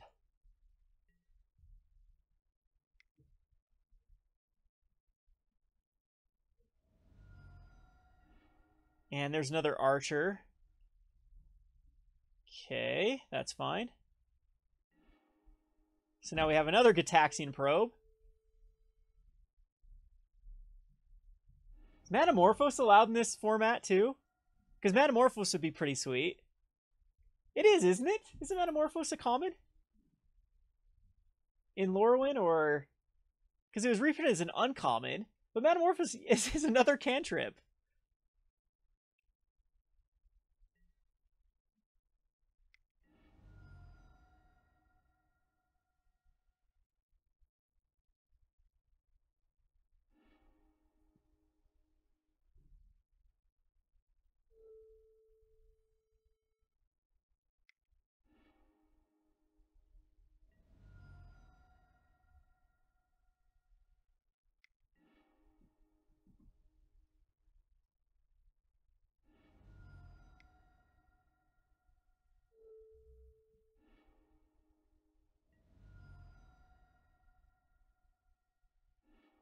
Boom.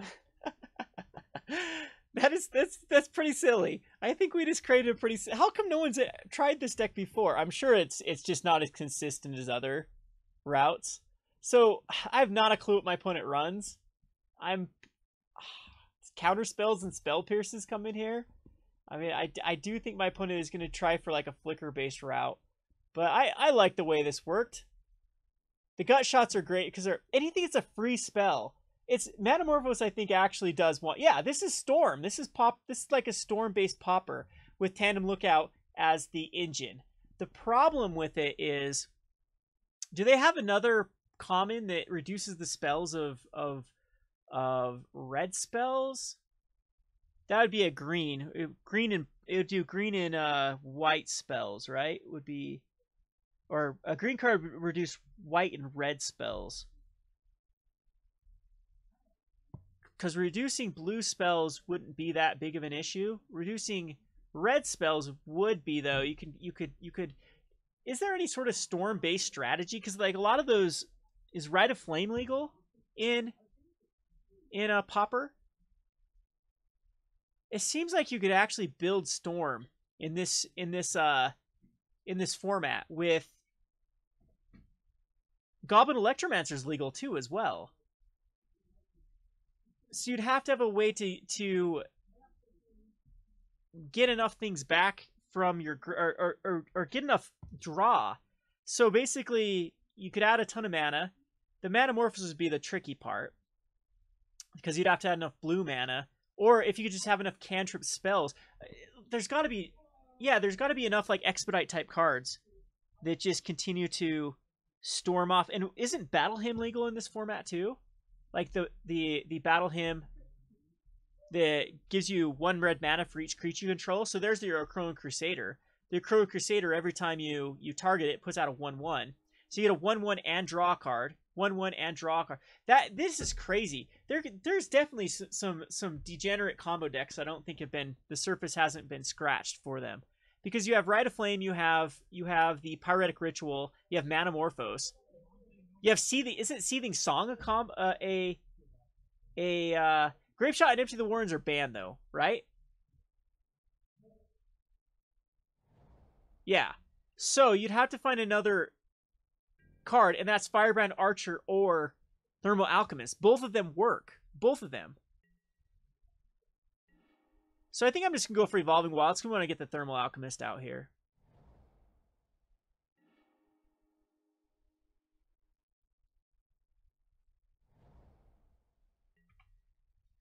So what's kind of cool, though, with Crone Crusader, Young Pyromancer isn't quite there, though. That's an uncommon. So creating an endless stream of tokens is a little bit tougher. That's where a Crone Crusader comes in, because you target a Crone Crusader with any of those cantrip cards, and it spits out a token. And so not only you'll be progressing your board. Oh yeah, there's definitely... Maybe I will have to brew and Pauper. maybe there's something to this. Do I dare throw out a Thermal Alchemist right now? Is there anything to counter for 1? Well, we're gonna try it. This is a pretty... I guess I should have probed first to see.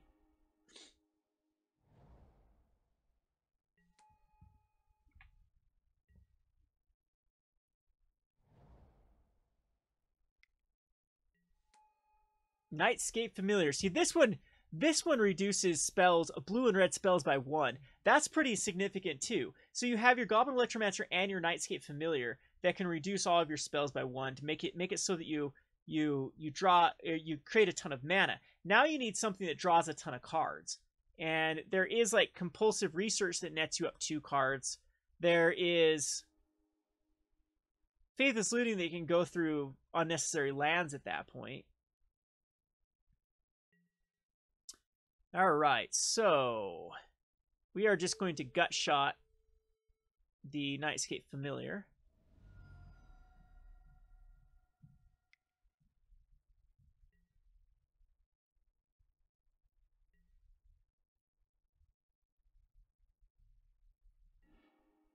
And I think I just want to get Taxian Probe right now, too.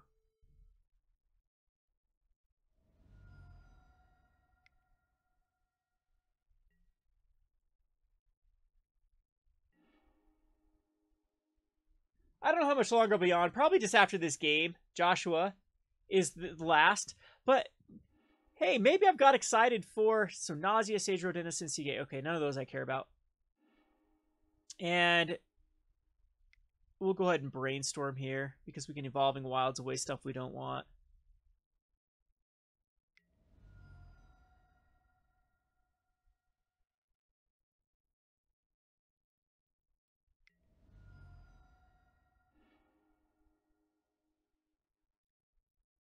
Don't want this, or a Boilerworks at this point. So we can Evolving Wilds and give us just the 3 lands we want. Or do I want Boilerworks? We can get rid of a... I actually don't think I care about shuffling my library here. Because the second Brainstorm can get rid of the excess, the islands after this.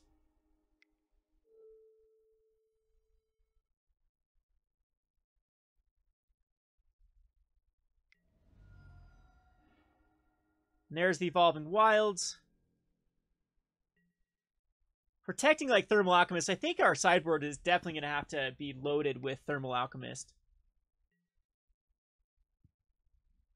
So there's the Seagate Oracle. Again, we don't have to attack in. That's what makes this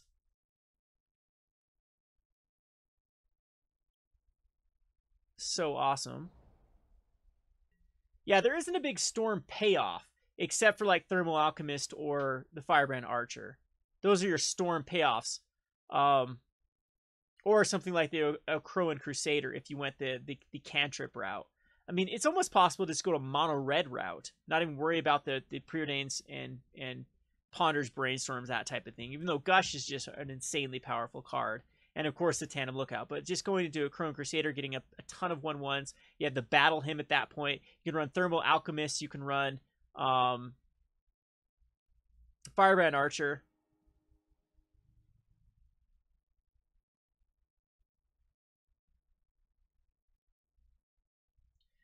You can run Kiln Fiend. Kiln Fiend can all in win pretty easily like that. I think those would be the 4 cards, the 4 creatures I run. 4 Kiln Fiends, 4 Thermal Alchemists, 4... Or you could just go Satyr. You don't have to go Thermal Alchemist or the other ones. You can go to the Satyr Hoplite in the Crowan Crusader. And isn't there a card that gives all your creatures? Isn't that a Storm card? I guess that's an uncommon. That gives them all +1/+0 until end of turn. All right, so we're gonna probe again.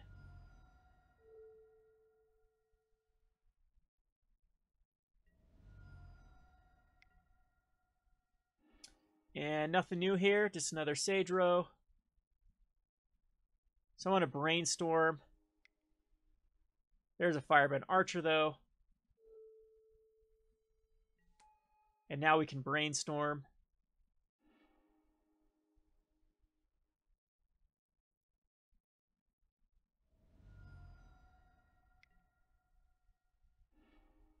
And that didn't really help much. We'll just put the 2 islands on the bottom.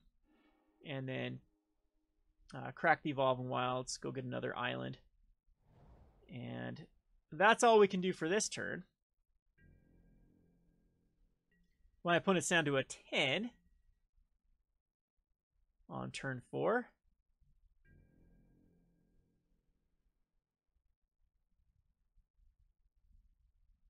Yeah, you have the Wisps. You have Crimson Wisps. You have Expedite.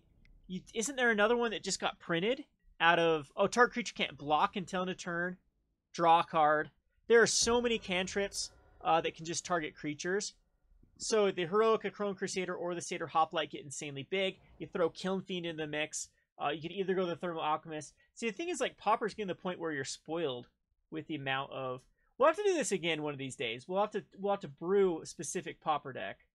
I'll throw out some ideas, some of my favorite cards. Battle Hymn is pretty crazy with the Chrome Crusader. You generate a ton of mana. But then there just had to be something that draws significantly more cards, because that's what it's missing. All right, so we have a Nausea actually gets rid of the Firebrand Archer. That's fine.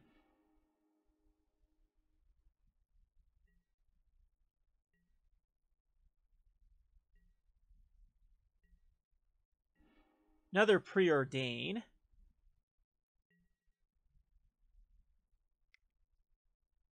So I'd rather use the Needle Drop, I think, at the moment. Nope, another Ponder. Ponder or Preordain. Ponders goes through less cards. So let's do No, Ponder works with a Preordain.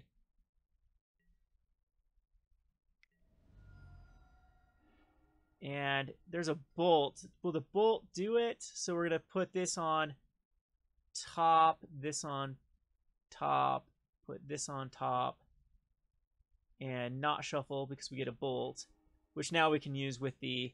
So Bolt to the face.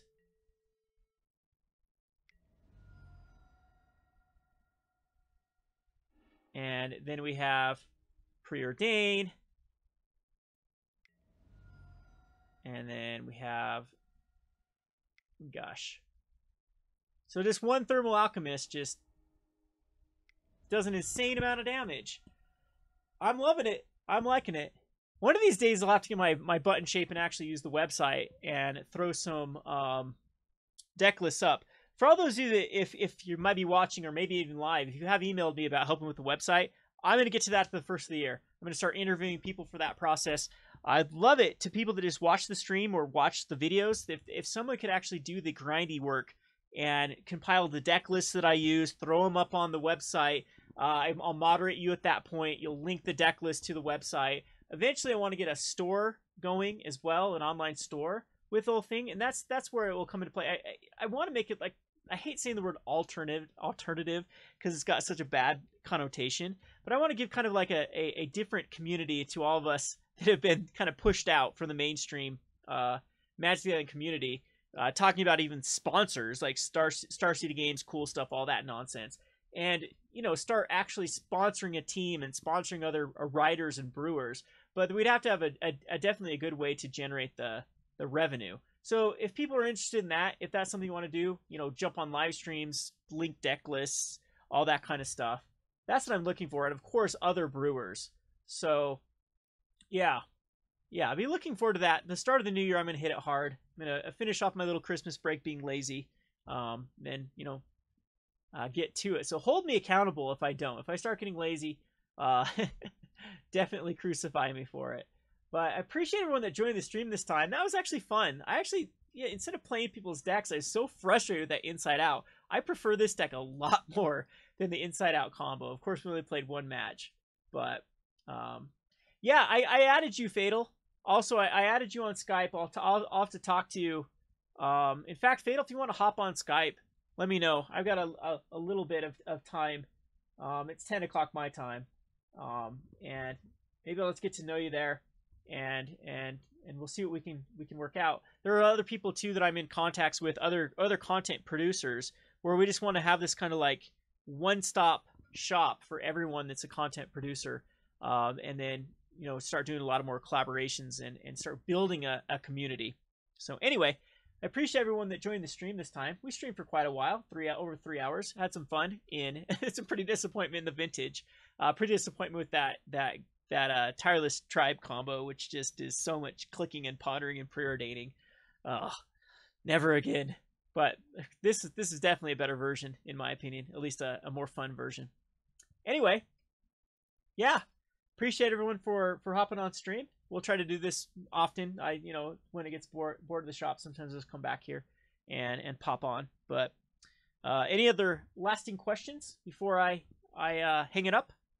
If not, we'll end the stream. And as always, thanks for watching.